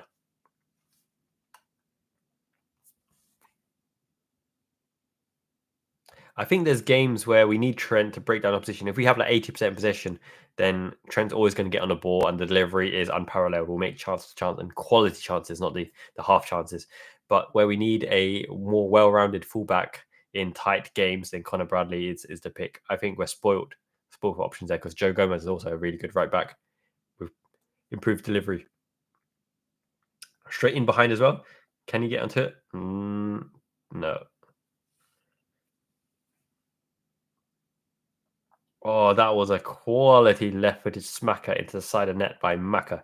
Maka is always chewing gum, by the way. It's been a while since we said Maka right from McManaman, but Alexis McAllister plays the game in his own time. He's that kind of player where time and space stop still for Maka to play. Was he onside?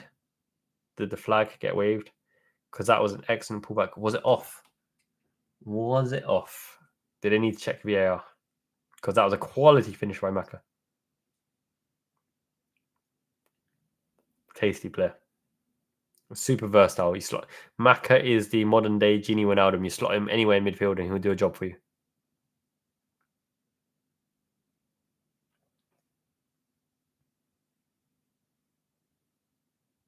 Love that reference. Rock Lee, the gates, releasing all the chains. Yep. He has that huge bundle of talent, Trent. We just need to find a way to utilize him and minimize the risk. Because we could always play Trent as a traditional right back doing right back stuff, which will allow him to be better placed to have defensive actions. But no, he's just too quality, so you got to make the most of it. I remember that Lewandowski back as number 10 to improve his all-around abilities and ability to find space. Yep. I wonder why Jurgen Klopp didn't do that more with some of the youngsters. Final half of Jurgen Klopp's glorious tenure. Yep. Thank you for reminding me, Michael. That was a great shout out. It is all going well. We haven't conceded like Man City. We haven't conceded like Arsenal. We're the best of the bunch. If only we could have done it in the other games against Crystal Palace. Yeah, I don't see Maka being a DM, but on some occasions where we have an opponent who is very well versed at getting in pressing, sometimes you need the quality players to retain the ball in 6 positions to rotate the ball and break the lines. On occasion, I think a Maka Endo double pivot in Arnie slot space could be the way to go because some people are talking about like Trent with Endo, but actually Maka with Endo is better because Maka's a real midfielder with ball skills on his close ball control and feet as well. That was a nice skill by the Wolves player. Double shimmy. Overplayed it a bit too much. Clean up. Nice. Oh, good body by Salah. Has he got the pace and physicality? No, not today, unfortunately.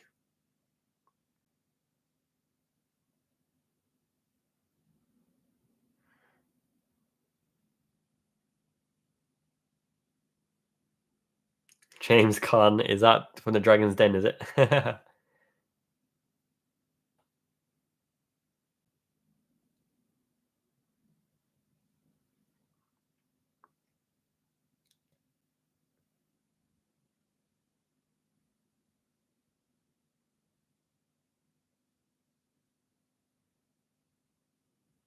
Oh, Salah smashing shooting chance.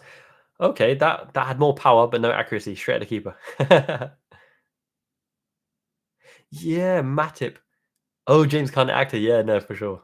Um, Matip is crucial to Klopp's play because against deep lying opposition, he can break the opposition's lines of defense by running because no one can catch up his strides. It's amazing how Matip can waltz through the opposition defensive lines so easily. We really miss Matip, but we always knew that Konate and Matip and Allison to some extent injury prone.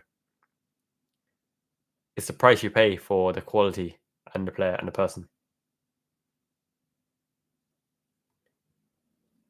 Hello, Schnucklig. Great to see you. Hope you're well. Yeah, we just don't see those curlers. Lucho Diaz from left cutting in, bending it and scoring. Mo Salah cutting in from the right, bending it and scoring. We just don't seem to score those chances regularly anymore. Shame, shocking, but is what it is, which is why we need some renewed ideas, some ideas to get them into position to do better shots. Yeah, I know those misses are absolute criminal. Klopp with the head in the hands. Gakpo across the face of the goalie, running Jose Sa. My goodness. Yeah, he looked good hitting it and hits the bar. Everyone can afford a laugh now because, yeah, doesn't matter. Klopp with the teeth done and the hair done. Imagine if he didn't. If imagine a balding Klopp. Oh my goodness! Imagine balding Klopp. If he was the bald, we could have really fought the bald with the bald, the greatest bald. But no, we have a new bald coming in, Arnie Slot. I completely forgot that Jurgen Klopp had a hair transplant and his teeth done. Yeah, no, for sure. Quanta is a goal scoring machine. He's on cue to get at least 5 goals next season.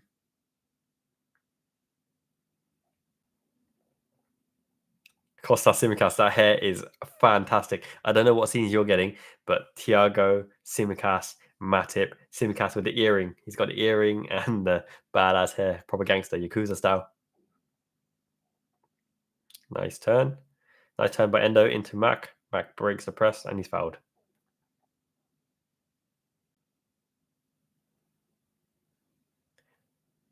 Arnie Slot with any hair pieces would look amazing. Arnie Slot with the tash, the mustache. Arnie Slot with the goatee. Arnie Slot with the Zen beard, the Asian Zen beard. Arnie Slot with a wig. Anything on Arnie Slot would look fabulous because he is Lex Luthor. He is our version of Lex Luthor. I guarantee you he's cold and calculated underneath his smiles and boldness because he wants to win and he wants it now. In behind, play the ball. Oh, that was a terrible ball by Robber. Out to Kwanzaa. Rotate again. Trent. Chance to cross it, whip it in. Oh, dangerous looking ball. In the zone of uncertainty, we don't have a player to gamble flying in except from Jota.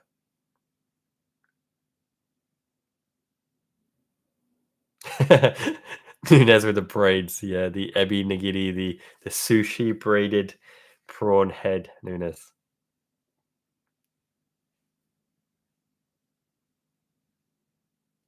My goodness, Slot needs to have all these different hair pieces. What about a single-sided tash from Arnie Slot, or the really skinny tash, or the fat Souness tash?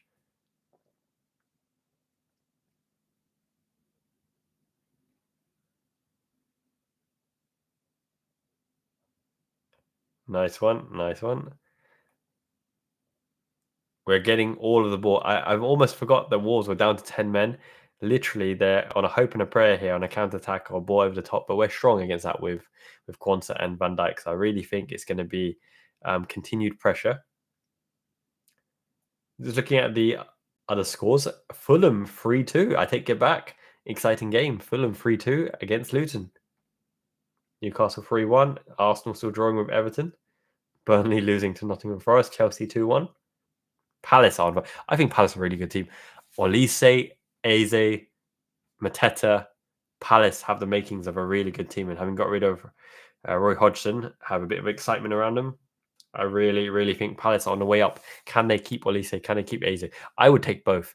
You know, I would call it a transfer window success. Take Olise and Eze, even though they're injury prone. They give you options in midfield. They give you options in the wing. They're goal scoring. They're playmaking.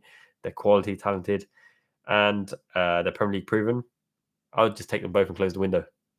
Find it hard to take them both.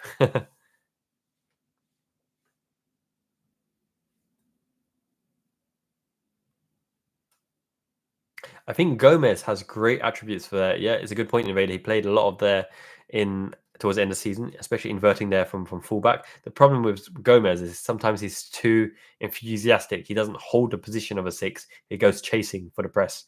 And long shot. Bit enthusiastic there by Harvey Elliott.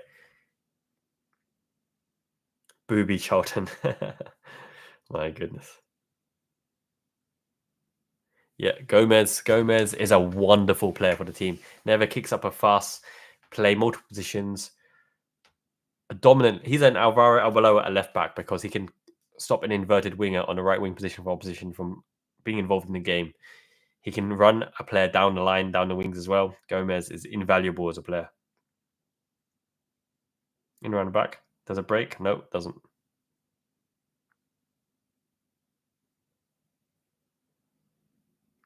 I'll tell you what, this stream seems pretty good. It's 55:17 on the clock at the moment. 2-0 to Liverpool at Anfield. This YouTube studio live stream seems good. I was using something else previously called Riverside to try to stream it through. It might just be for the fact that I've got a fast internet here. I've got 10 gigabyte per second, 10 gigabit per second connection. And it's something like 200 or 2000, 2 gigabyte per second upload, download speed. So pretty smooth. Decent. I'm hoping all things go well. My streams go up to yours. That's nice. All the way in Japan. 9 hours behind. No, 8 hours. 8 hours behind now with British summertime. Thank God for British summertime because that means it's midnight now and not actually it's 1:20 a.m. where I am. Slide ball rule from Elliot. Cleared out for danger. Come on, Liverpool. Let's keep up the pressure.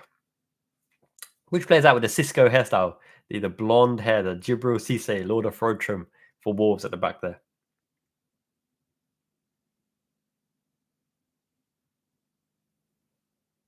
Yeah, we just need to move them around, break their shape. Belucci, yes, predictable cut inside the right foot. Nice lofted ball, or just a bit too many legs in there.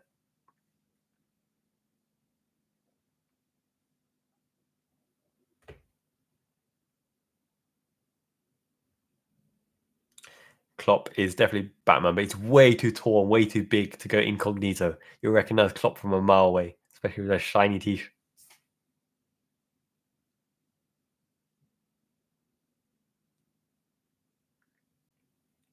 Yeah, let's do this. If you could create your ideal player, right? Whose heading ability, whose left foot, whose right foot, whose body and physicality and height and power, combine your perfect player. Whose heading do you want? Whose left foot do you want? Whose right foot do you want? Whose physicality, whose body you want? For me, just thinking off the top of my head, the header, Van Dijk, is hard to take it away from Van Dijk. But then you look at some absolute barnstormers who can absolutely thunderbolt the header, like John Terry. John Terry back in the day was a supreme head of the ball as well. Toshak is a great call. John Charles, he was Welsh, legend as well. I think he played for Juve. His heading ability was top notch as well. From right foot. Now I'm a bit biased here because right foot and left foot, I want Marco van Basten for both of them. My favorite striker, absolutely unstoppable. But for right foot, if you're looking for sheer power, like Batistuta or someone would just absolutely break opposition in half. Oh, chance. Nice chip ball by Gakpo.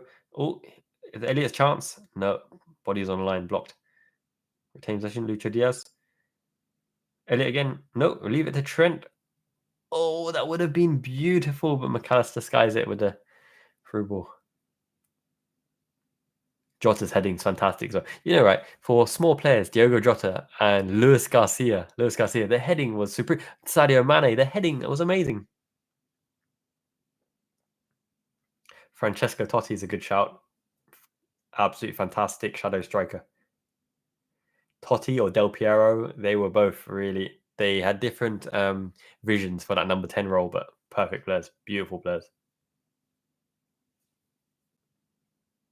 Roberto Carlos's left foot, thunderbolt. But I think Marcello's left foot was more cultured because he could strike a ball, he could cross a ball, he could whip a ball. He's got Panenkas and tricks aplenty.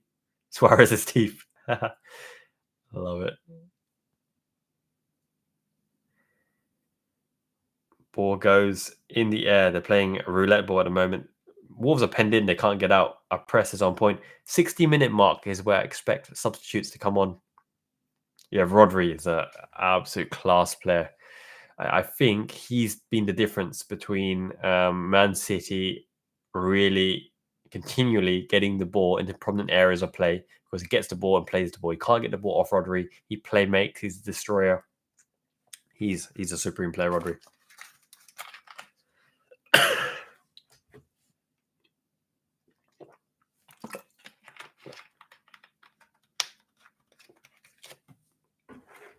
Tell you what, Zidane's right foot is underrated as well. Zinedine Zidane could do anything he wanted with a ball. How do you guys rate Zidane as a manager? Because he comes there as a global superstar. He wins 3 Champions Leagues.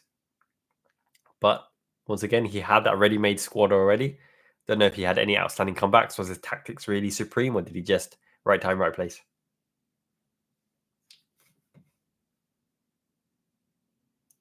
Yeah, Zidane, Bosch, header right into Marco Materazzi.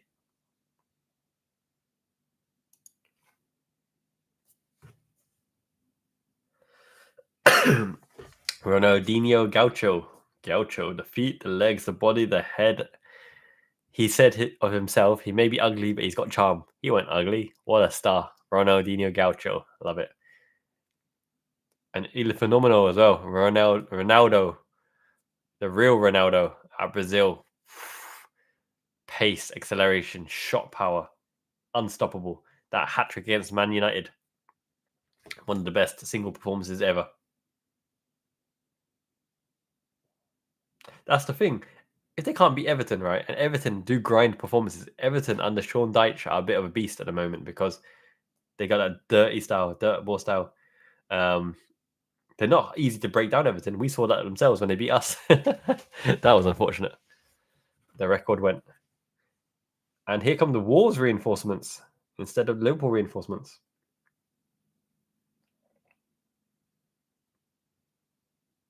Who is everyone's second team in the Premier League that you just want to see do well, even though you may not support them or you may not like them? Which other team in the Premier League do you like to see do well?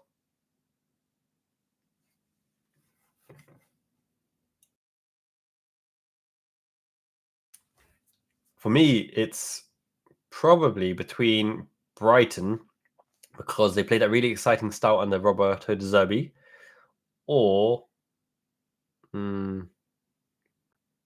yeah, you kind of like to see Brentford do well. Frank, with a Frank style of play, but they're losing to Newcastle 3-1. Newcastle are one of those teams where everything clicks and all their players are fit. It's pretty talented. Anthony Gordon and Isaac on the wings. Callum Wilson, Guimaraes. A lot of talented players. And remember that Newcastle lost Sandro Tonali, right? Because of the betting and the gambling.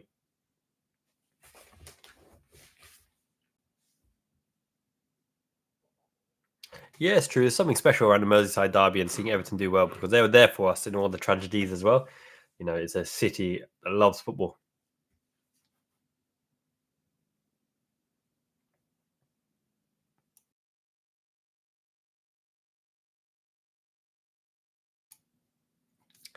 I'm waiting for Liverpool to get back here and score another goal. I'm really thinking that with the amount of shots, 28 shots, 11 on target, and our conversion is 2. Forgive my maths here, but that's below 20% conversion of shots on target.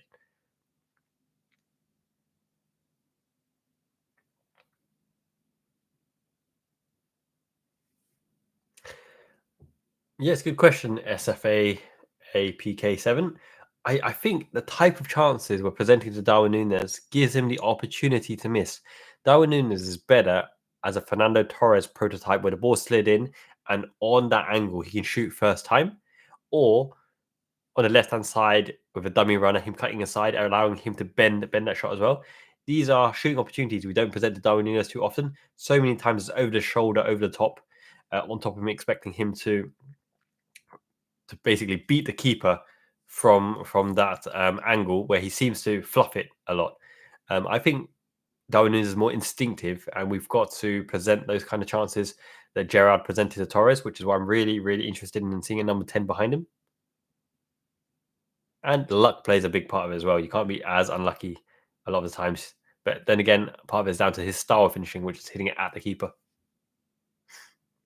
I really am surprised we haven't seen subs yet. This is Klopp's final game, 64 minutes, and he doesn't want to give the other players a cameo in a game that obviously is emotional, but we don't have much riding on this. Soboslai, for example, seemed to be in favour, but he's fallen out of favour.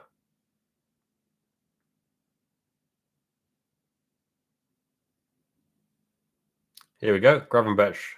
Give Gravenberch some minutes. The Dutch influencer Arnie Slot will like this, see what he's all about, see what he can do. I think Gravenberch will have a really good season. Because remember, like Ryan Gravenberch came into Liverpool without a pre-season, right? Without being able to prepare with the teammates, build that chemistry, form that position. Salah's in behind. Nope, no finish. Right foot. Needs to loft it a bit.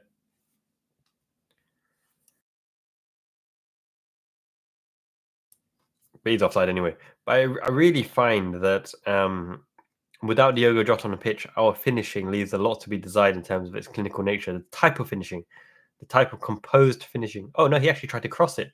That was actually a cross from Mo Salah. Unselfish. Interesting. He should have planted his right foot through it, low and hard.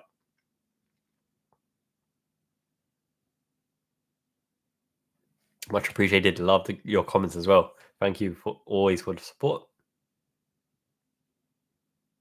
Yeah, the Thunder Gun for sure. Absolutely. I think Nunes really needs to build up his confidence again because Nunes has a variety of finishing. Do you remember that first time dink, that chip, the placed finishes, slotted finishes? Nunes is a really talented striker. He needs the arm over the shoulder and the backing, and he needs to build up momentum. Hopefully, hits the ground running, start the season, and we go from there. Thiago Alcantara cameo appearance or cameo injury. I love Thiago. He's such so. Our style of play would have changed massively if Thiago could have stayed fit. The transition from back to front would have been much quicker, but it is what it is. At the moment, our transition from back to front is a McAllister through ball, Van Dijk long ball, or Trent long ball. So, with Thiago's ability to break the lines with the floor passes, it would have been beautiful. I would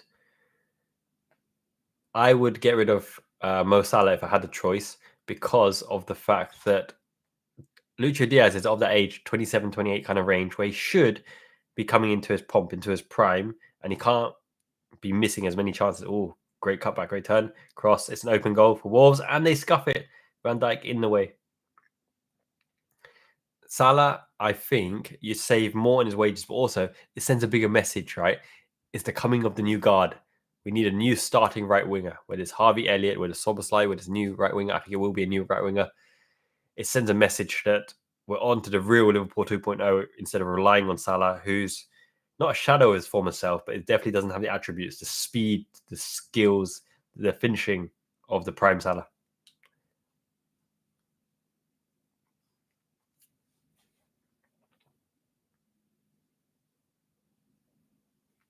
Yeah, so Wolves are actually trying to play their way out, and they've fashioned some good. You see, that's what I'm talking about. Salah just doesn't retain the possession or have the ability to make something out of nothing from the wide position, deep positions. He's a passer nowadays. He's a playmaking passer, so he's really easily snuffed out. I really, really think that maximum Salah's got one season left at Liverpool, just because what he offered in that title-winning season, I don't think he has attributes, the physical attributes for it. The game intelligence, outstanding. The off-the-ball running, That pass right there to Gakpo. And we overplayed it, over elaborated. Oh, that was a good effort, but no power again. Great position, great accuracy. The outside the foot curler from Salah is a great cross, by the way.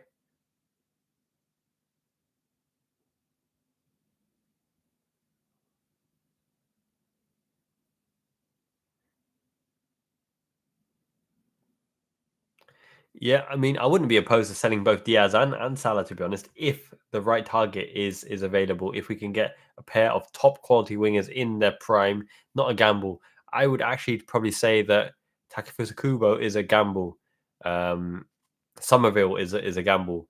You're going to get more confidence in a Premier League proven player who at least one of the two wingers has to be able to adapt to the Premier League, be happy in England, be cutting edge, and have a decent shot. Pedro Neto and Karim Toba, for sure, for me, are high up there. Jared Bowen is excellent, but it'd be hard to get him out of West Ham. Trent's off. The substitutes are coming on now. Nico Williams at Athletic Bilbao would be an interesting one. But he reminds me a little bit of Jeremy Doku as well, so a little bit too raw. I don't know how well he'd take to being the main goal scoring threats. 5-0 Palace. This Palace iteration are amazing. Here we go. Connor Bradley. Nunes. And Connor Bradley. Here we go. The attacking flair. This is giving me the enthusiasm for the final 20 minutes. Salivating. Agent of Chaos. Connor Bradley. There we go. Nunes. He's looking trim. He's looking shiny. Nunes' forehead is looking proper shiny. Gakpo and Nunes on. Here we go. First choice pairing.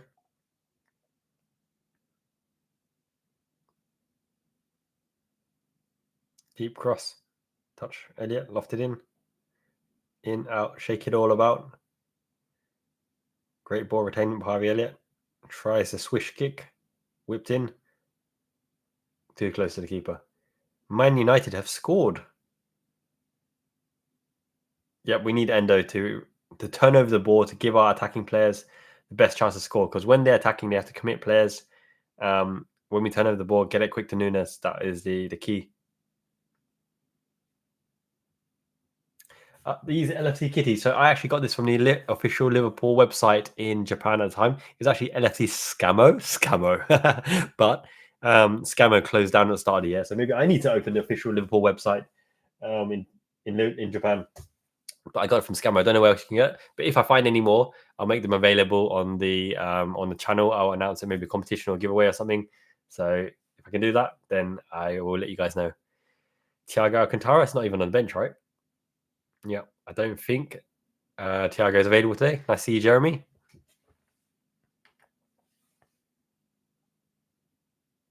Mateta, yeah.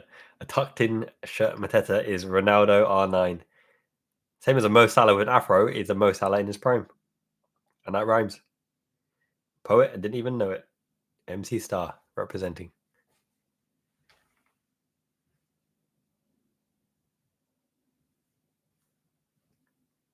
Yeah, scammer. Yeah. Doesn't fill your confidence, especially when the payment gateway was so old and is unsecure as well. And But after it worked one time, I did it again, and it worked a second time. So good job while it lasted.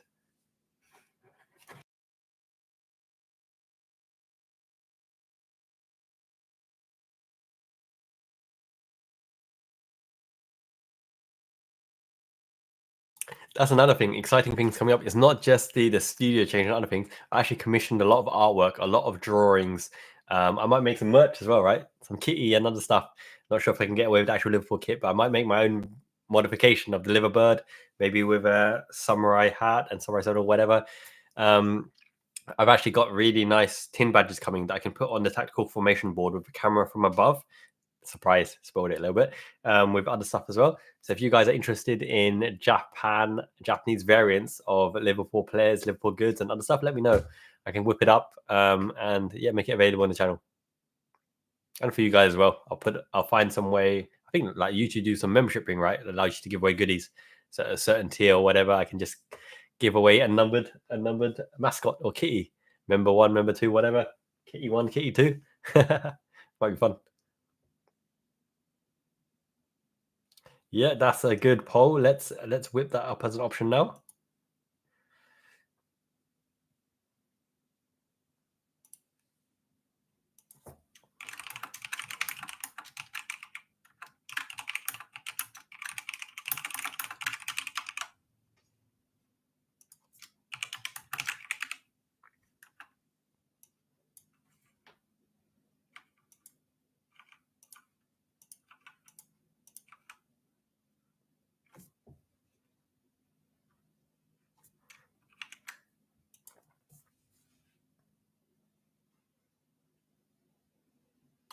Miyazaki Man merch. I love that. Actually got some t-shirt designs on the way as well. Proper stuff. I a lot of people do this square printing, which is just like a generic image printed on a white shirt, and it's a bad fitting white shirt as well. I'm all about the quality cuts and good stuff. So yeah, I'll look into good sporty shirts, good size shirts, fitted shirts, all that kind of stuff. Might be fun as well. A chibi Darwin Nunes, that would be a bestseller.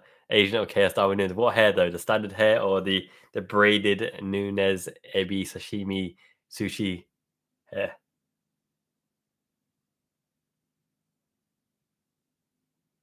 Oh, you're right. Liver bird, right? Liver bird. Yeah, no, I hear you. I hear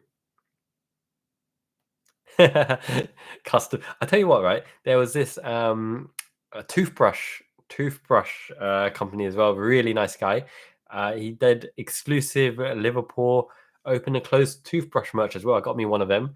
I need to show you that on the merch video that I'm gonna unveil as well. I need to find a fukubukuro. What I mean by fukubukuro, that lucky bag, it had like £300 worth of Liverpool goodies for £90. I bought that, opened it up, but I've lost that video. I need to find that, and I'll do the toothbrushing and other merch stuff in there as well. That'll be a good video to see. There's a really cool liver bird design on a purple shirt. I showed it off one time on the channel as well. Yeah, that video will come soon. And also, I need to make a mechanism as well for people to suggest video topics, because that way I can make the things that you guys are most interested in. And after all, you guys support the channel, so I've got to give back to you. You got to let me know what you want to see, and I got to make it.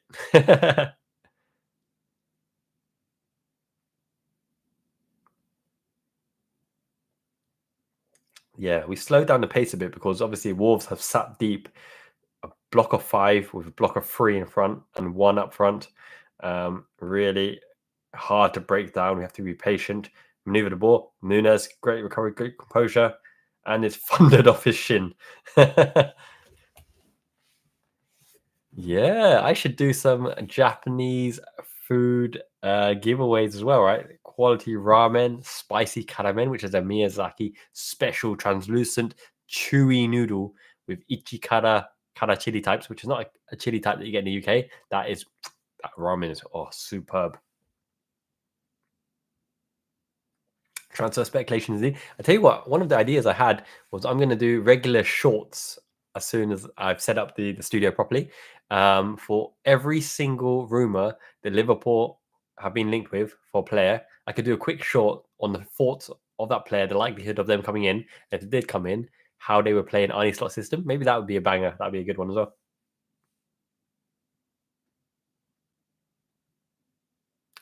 That's the thing. I think when I was in the UK, the snack choice. I mean, what you got? You got Twix, you got Milky Way, you got Mars, um, Doritos, standard stuff. You get tired of it very quickly. There's no excitement. Tesco meal deal. What can you pick up as the third choice option? It's an orange juice and a Tropicana. It's nothing like like mochi and candied wagyu or any of that stuff. Yeah, no, that's a good call. A Japanese inspired Liverpool FC kit. I might need to get something designed. Yeah, Jin, I will definitely give it a go. Thank you for the shout out.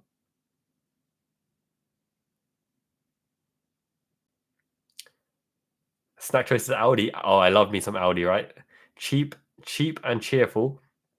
And good quality, putting the other supermarkets to shame. Green tea Kit Kat. You'll be surprised at the Kit Kat variety. I think there's a Kit Kat museum in Japan, right? They do like what do I want to say? Dolce de leche Kit Kats. They got those matcha green tea Kit Kats. They got sake or sake exclusive alcohol Kit Kats. Lots and lots of Kit Kats. Ula Klopp in the cop. Or she in the stands. Great to see her as well. Great to see her. Every man needs a strong woman behind him for many reasons. Main stand, yeah. I love Matip. There were so many occasions that Matip is hugely underrated. Van Dijk, it wasn't just anyone playing next to Van Dijk plays well. Matip was his own man and brought so many qualities and attributes. He was solid in the Champions League final against Tottenham. He got the assist to Divock Origi. I feel 79-minute mark. Here's the two players that Klopp in the last few weeks really needed to step up and be counted for the Jurgen Klopp to have a Premier League push. Curtis Jones and Szoboszlai, and they just weren't at the races, but they're going to be very, very important for Arne Slot because Curtis Jones is a transitional player that can play in any role and rotate the ball and help retain the ball. And Dominic Szoboszlai is our biggest goal shooting threat from midfield, apart from McAllister.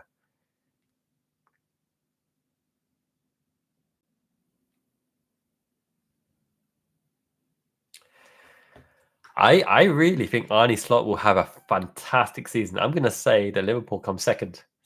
I think Arteta, after the big disappointment, Arteta just isn't a winner. Isn't a winner of the biggest competitions, the Premier League, the Champions League. Until Guardiola goes, I don't think Arteta has a chance. But Arne Slot, the bold Voldemort, Mike Myers, Lex Luthor, Stone Cold Steve Austin. He'll give Arteta the Stone Cold Stunner. Arne Slot finished second.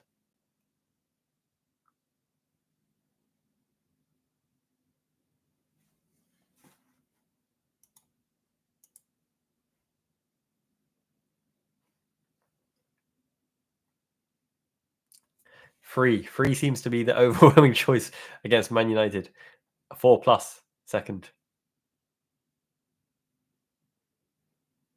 Hey, Estabid, great to see you. You'll never walk alone, indeed. Heart talk.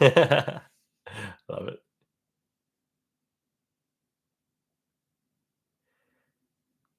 Yeah, something about Arteta. Tactically, very, very good. Great demeanor. Well spoken. But Arteta doesn't look like a serial winner. He just doesn't feel like a serial winner to me. He might win on the odd occasion when everyone else has a lapse. Great having you, Dogleg. Take care. Have a great time. Speak soon. And yep, catch you very, very soon. Glad you enjoyed the videos, mate. Much love.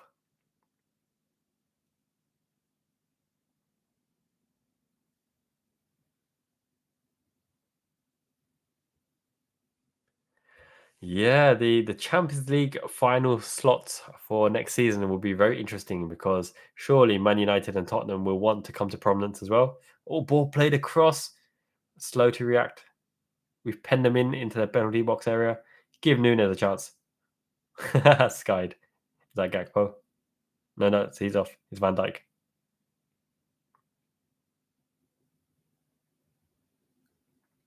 So how are the rest of the teams doing? Tottenham have turned up 3. This is goals galore. Final day goals galore, isn't it? Chelsea 2-1. Brentford, Newcastle 4-2. Arsenal still can't break down Everton. Everyone's going to laugh at Arsenal, man. Arsenal with their false sense of security, thinking their entitlement to really compete at the final ends, and they can't even beat Everton on the last day at home.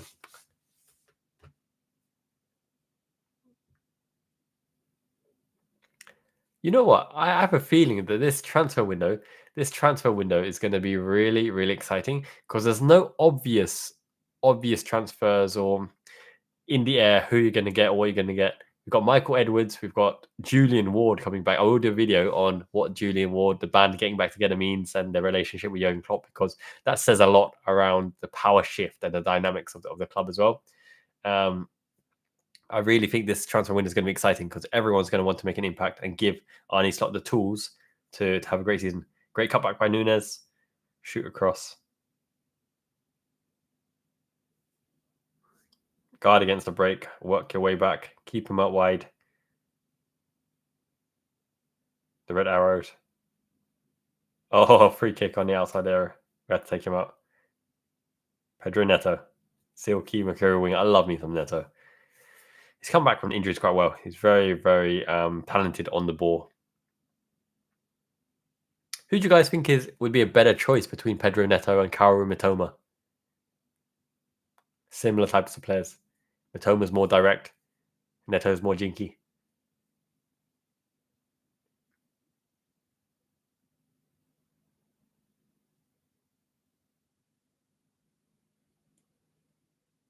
Yeah, we threw away way too many leads. We always conceded the first goal and we threw away the leads. In fact, when Endo goes off, we conceded 2 goals in the last 2 matches. Yeah, Mitoma's injury record is better. He's just been unfortunate with him, and obviously with the Endo factor here. But then again, Pedro Neto and Diogo Jota, the Portuguese factor. Mitoma is still injured. I think it's just a bad injury. He's not super injury prone, but this one particularly was a bad injury. Both are right-footed. Right-footed left wingers, yes.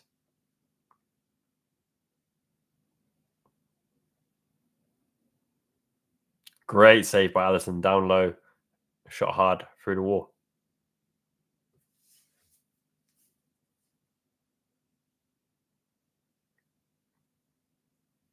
There's 115 charges against Man City for the accounts, for cooking the accounts.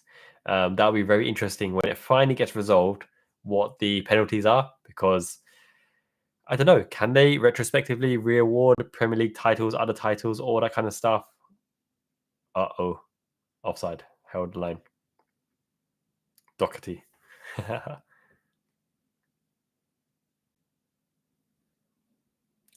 Much love, James. Great seeing you, my man. Absolutely. We are going to be bang in on it for next season. Lots of content coming up, lots of live streams. I'm here now. No complaining neighbors. The walls aren't thin. The studio will be set up soon. So, yep. Have a great dinner, my man. Take care. You too, Michael. Have a great one. Speak soon. Thank you guys for joining this this stream. Hope you guys have enjoyed it. I'm really, really enjoying the interaction as well. Liverpool fans unite worldwide. Liverpool fan in Japan, in the UK, in South Africa. Everyone that's joining, I really appreciate the love.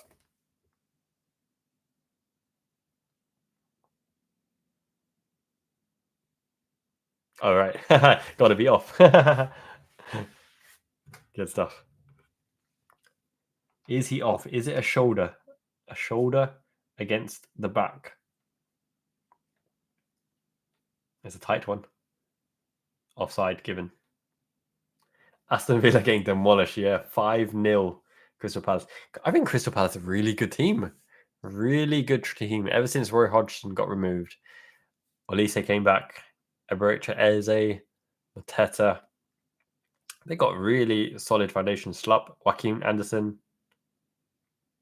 I think we're linked to Mark Guehi as well, right? At Crystal Palace.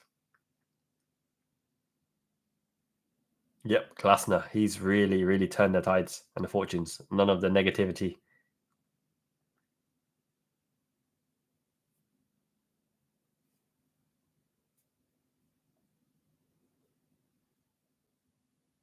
Yeah, it's so funny. Bayern Munich are getting rinsed by every manager. No manager wants to manage them. It's a complete political nightmare at Bayern Munich. They flirted with Xabi Alonso, went all out to try and get him, rejected, and then one after the other, De Zerbi, everyone else rejected. They couldn't even retain Tuchel, and Tuchel was already there.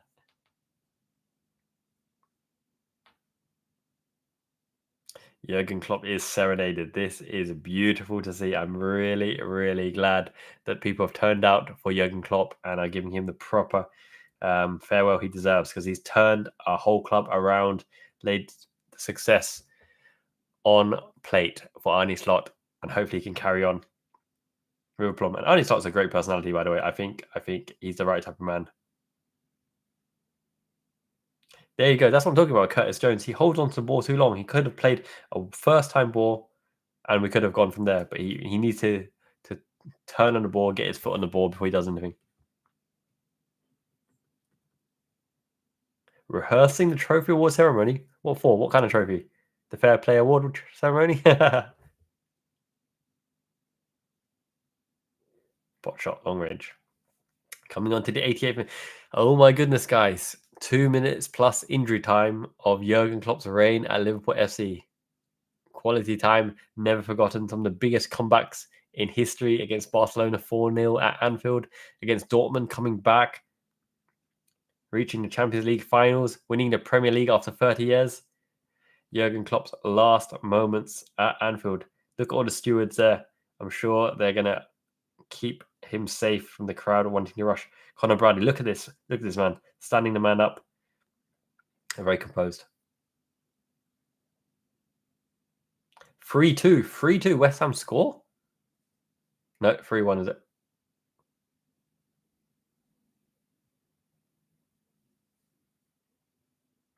Thanks, boss. The Kaiser Jurgen Klopp.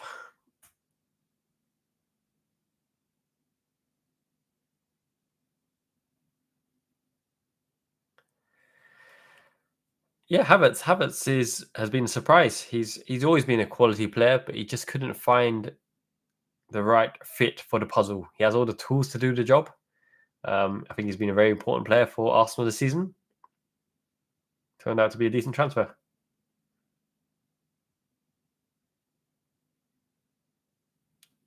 United score second as well. Brighton just haven't been on it this season. They've lost way too many players, Brighton, as well, to injury.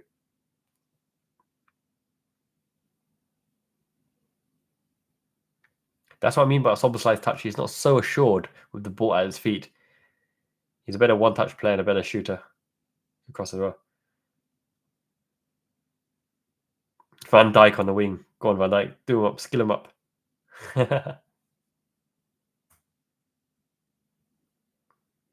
Yeah, Jurgen Klopp loving it. New winger Virgil van Dijk. The crowd are clapping away. Go on, Reds. Is that Javier Elliott in the crowd? Or Anthony Gordon? I'd love to see that. Jurgen Klopp and Alisson up for the final corner. Oh, Van Dijk. Over the top.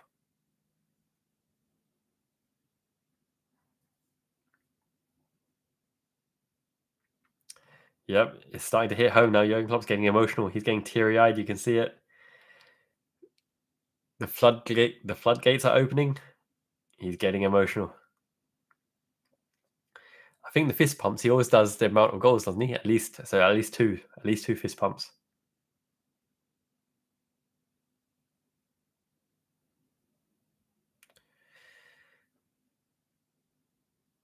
He's going to miss Anfield. But he deserves to spend time with his family, right? He's got grandkids. Give time back to his family. Enjoy football as a neutral. Get away from the media spotlight. Those media press conferences with those awful questions, repetitive questions, just trying to push his buttons and get on his nerves. He deserves a break. Well on, Klopper.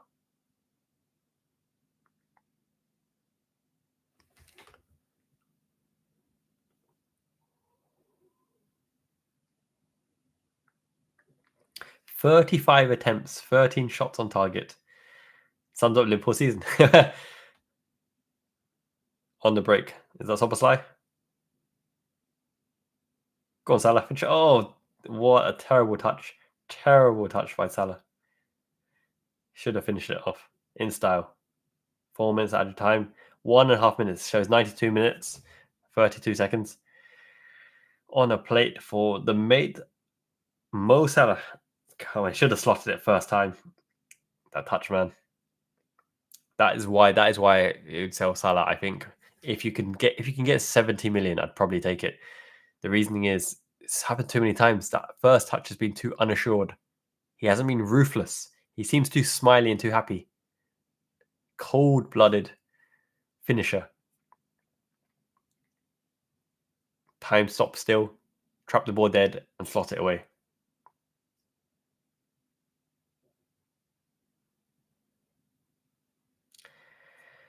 I agree. I just want a backup, a second version of Jota who can, slot it away. Ula Klopps crying as well.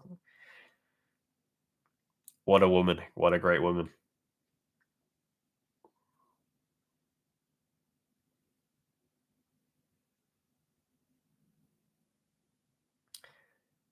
Yeah, it'd be so nice for us to get a striker whose first touch is just absolute gold, like a Bergkamp of our own, a Van Basten of our own.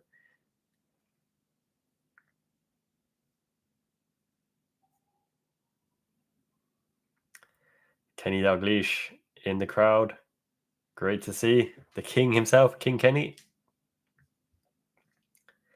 With that, Klopp's tenure as Liverpool manager is over. We end with a win. We end against Wolves, as we always do. As soon as Wolves got the red card, they didn't want to play anymore. Every man behind the ball, hard to break them down. Handshake for everyone. We show our appreciation for one of our best managers of all time. He's surely top 3 now. Guys, how would you rank the managers? What is your top 3? Obviously, right? Shanks, Paisley, Klopp. What's your order? What's your order of the top 3? Where does Klopp? Can he get ahead of Paisley? Can he get ahead of Shanks? Or is Klopp number 3? Or is Dalglish in there?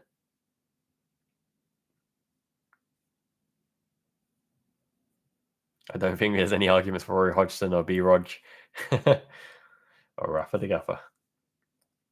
For me, I think Shanks established us first and foremost. Paisley was most successful. And then Klopp. It's got to be for me Shanks, Paisley, Klopp. Jurgen, the German, came in and restored our pride. I think we've had a lot of good Germans in the past, right? Didi Hamann, Karl-Heinz Riedel, Marcus Babbel. Yep, Trucy. I think that sounds about right. Shankly, Paisley, Klopp, and Dalglish. If you're talking about all-time success, then obviously Paisley is number 1. But for establishing the club and that demeanor, Shankly was like the Muhammad Ali, right? He's bigger than the sport, bigger than the club in terms of being the man. You need a certain personality to make the name Liverpool. Shankly and Liverpool were made for each other. Oyasamina Sai. Thank you. That means good night, right? Yes, I love the this is a romanji, right? In Japanese.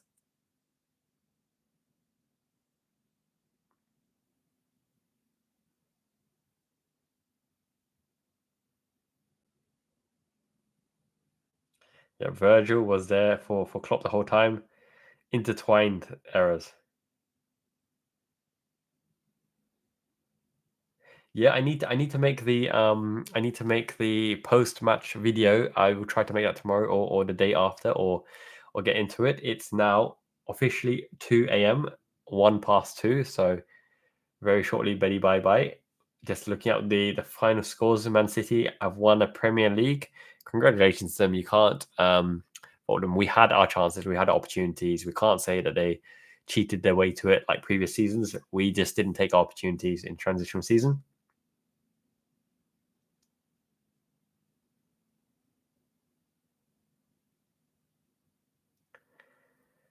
Yeah, I hope Manchester United down in dumps. One thing that can really make the season a fun season is if Man United keep Eric Ten Hag and keep Anthony. It's a shame that Maguire seems to have hit some form as well because Maguire highlights are hilarious. But yeah, if Man City can drop off, if Man United are still in a rut, if Arsenal come close but don't win anything, that'll be a fun season. Thank you, Jin. Much appreciated, Michael. Thank you, everybody. Do we think that Arne Slot wins anything next season? Carabao Cup, EFL Cup, FA Cup, Champions League, Premier League. What's the thinking behind this? Do we think that Arne Slot will at least win a cup? I think he'll win a cup. I think he'll win one of the cups. EFL Cup, Carabao Cup, FA Cup. It gave Arteta a lot of breathing space when Arteta won the FA Cup in the first season. Yeah, Endo's nerdy cousin, the masseuse, right? He's a physiotherapist. Legend, that guy. Every club needs a good Asian. And we have 2, at least. No, 3. Miyazaki Man. I'm incognito. I'm an agent for Liverpool. I'm scouting the Asian talent. They should hire me as a tactics coach.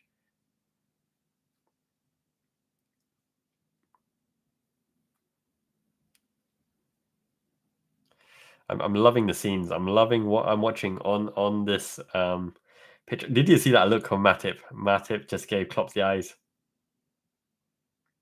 Thank you too, Jerry, my man. I really appreciate having you, and your comments are always top notch. Thank you for the kind words and support as always.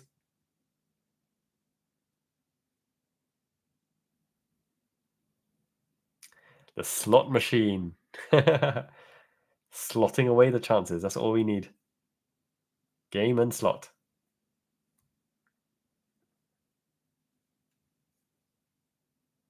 Arnie's lot. I love it.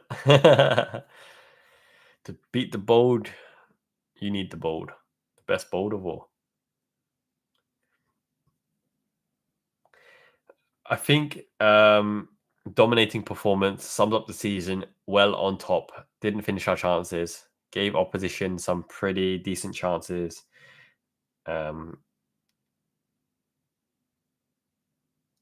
Nancy Pelosi, hug for the kids, hug for all the staff. John W. Henry gets a big hug as well. Loving the shades. John Henry is absolute macho man. My good style and profile of John Henry, man. What a legend. Summary of the game. It's been our season all along. We couldn't finish our chances. Bad first touch, bad final ball, bad decision making in final end. But we won. We won. By hook and by crook, we won on Jurgen's. It's all about Jurgen today.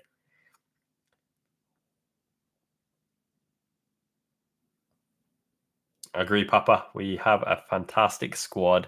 These players can achieve things. We've got top-notch talent from the youth ranks all the way to the senior pros. You need a mixture and a good blend, and we've got good heads there. There's no knobs. There's no absolute knobs in this squad, and that's all you can ask for. We don't have a Bruno Fernandes.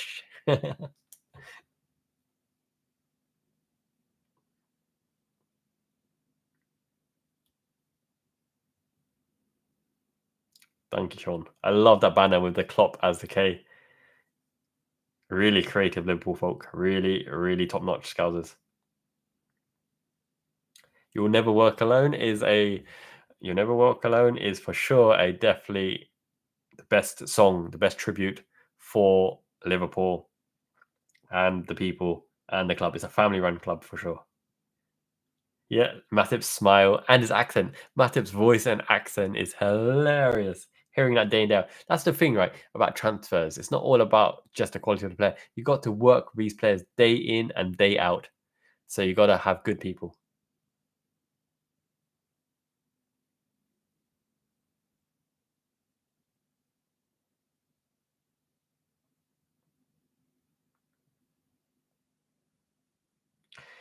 Yep, they'll do a guard of honor, the final home match. The players will be out there with their families. They have a time in their gym with to discuss the post-match breakdown with Klopp internally. He'll give his thanks to the players, I'm sure.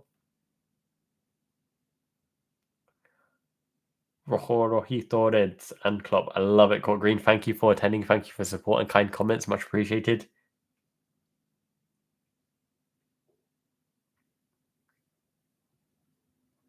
Yeah, the permutations for the European places will be very, very interesting next season. And it'll be very competitive because so many big clubs have underperformed, like Bayern Munich, right? Underperformed in that final with Dortmund in it. I'm sure we're rooting for Dortmund, right? We don't want Real Madrid to run away with it again. But then again, sometimes there's less of the evils. When the Man City win the Premier League and the Real Madrid win the Champions League, they kind of bought them. They kind of got that sustained success, but it'd be really nice for Dortmund to write their history story. Kind of feel a little bit sorry for Ruben Amorim, who must have been thinking he would have got the Liverpool job. But alas, Arne Slot is our man to lead us into the golden future. Through the storm, there's a golden sky.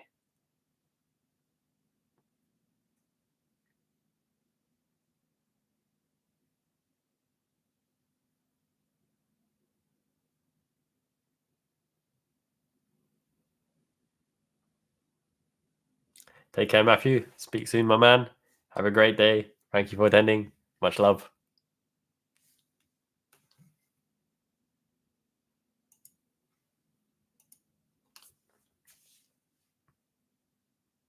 I love how Amron tried to talk to West Ham, came in to talk to West Ham in that The meeting lasted a few hours, went out, and it completely ruined the morale in his squad. Yeah, Amarin is class and he looks good, but you could tell he's a little bit sleazy. He has a little bit of the Mourinho-esque qualities. Much love, Resin. Appreciated. Me too, man. It's yeah, emotional final day. This is a fantastic send-off. The crowd were on full voice. The scenes are beautiful. It's a sunny day, as Klopp deserves. Ula Klopp as well backed her man every step of the way. She was as important as Jurgen Klopp. Lots of content coming up as well, and we're going to make really new and exciting stuff for the new season. I don't think any other channel is doing it. And I will put some stuff as well in the kind of private sides around my thoughts on some of the other content creators and some of their clickbait and mannerisms. But for now, it's a day to celebrate. Jurgen Klopp's glorious reign. The sun is shining. Anfield looks stunning and beautiful.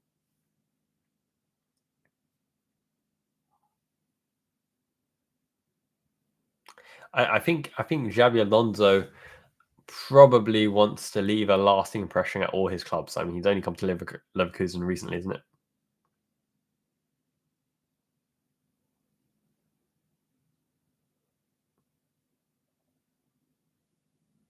Scars will be waving. Grown men are crying, tears in the eyes.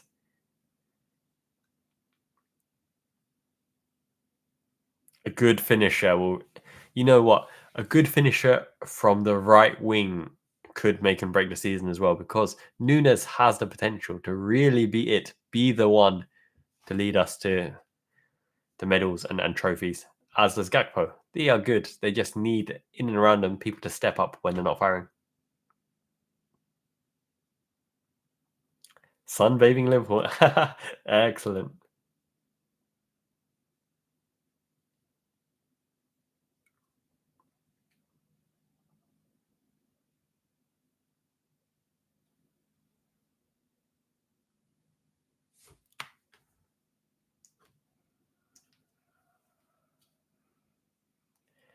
This is it. Anfield with the new stands, capacity crowd, seeing the ceremony. A new era, the era of Arne Slot, the slot machine. Like all slot machines, there is a possibility to win, no matter how minute. It exists the possibility to win. And we're glad that Jurgen is a red. And the three little birds.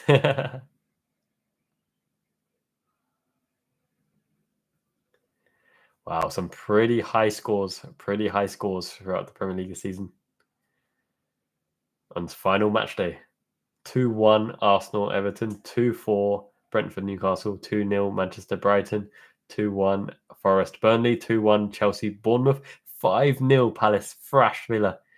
Good evening. 2-0 Liverpool Wolverhampton, 4-2 Luton and Fulham, 3-1 City, a standard of 3-0 Tottenham battered to Sheffield United.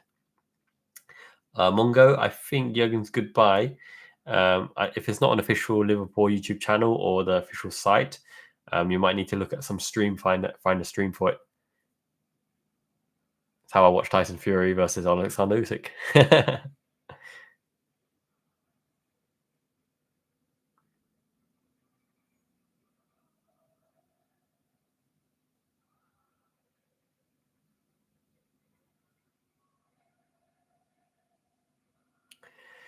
Yeah, soak it in, boys and girls. This is Jurgen Klopp's glorious farewell. They deserve to share the day with the gaffer. The gaffer deserves the accolades and the attention.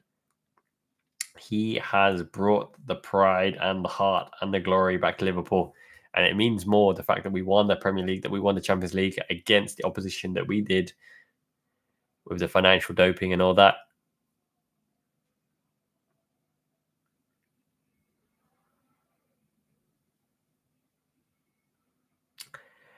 The Usyk fight, fortunately for me, was actually close to 8 a.m. or something in the morning. So the lit ones woke up and I watched the stream and I watched it the whole way through. quality boxing match the whole time. I love me some boxing and MMA as well. But well deserved. Usyk did it for his country.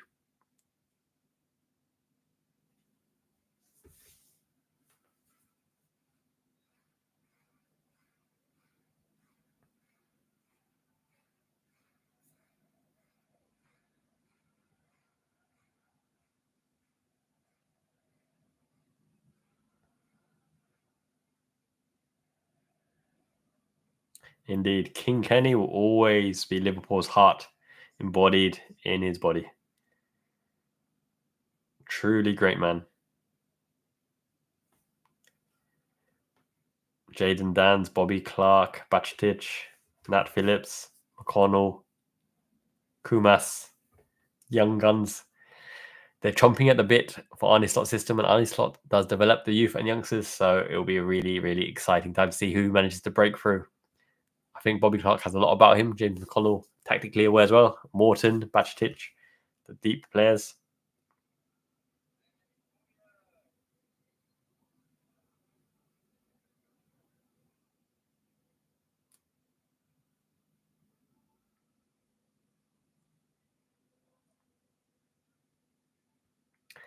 All right, guys, we've just hit 2.5 hours. It's now 2:15 a.m. Have a parent-teacher day tomorrow in the morning with the young ones. Take the little one to school. Hope you guys enjoyed that stream. Miyazaki Man Ichiban, as I said, lots of quality content coming up, substance in abundance. I'm still working on this room at the moment. I'm literally sitting on the same setup for now, but there will be a desk, a table, a camera from the top. Those spotlights change colors as well, and I'll move them to highlight the things as well. It'll be a great time overall. Lots of content coming up. I will be making shorts very, very shortly as well, and be listening to all of your advice for many, many different styles of content. So, hate to love you and leave you, but I hope you guys enjoyed the stream. Take care. Have a great rest of the day. Janet, Miyazaki Man Ichiban, going to end the stream now. So, hopefully, you guys enjoy Klopp's final farewell and send off. He deserves everything he gets, and as do you guys. Hope you guys really enjoyed the stream, and we'll speak very soon. I'll do more live streams coming up shortly. Take care. Miyazaki Man, Ichiban, Janet.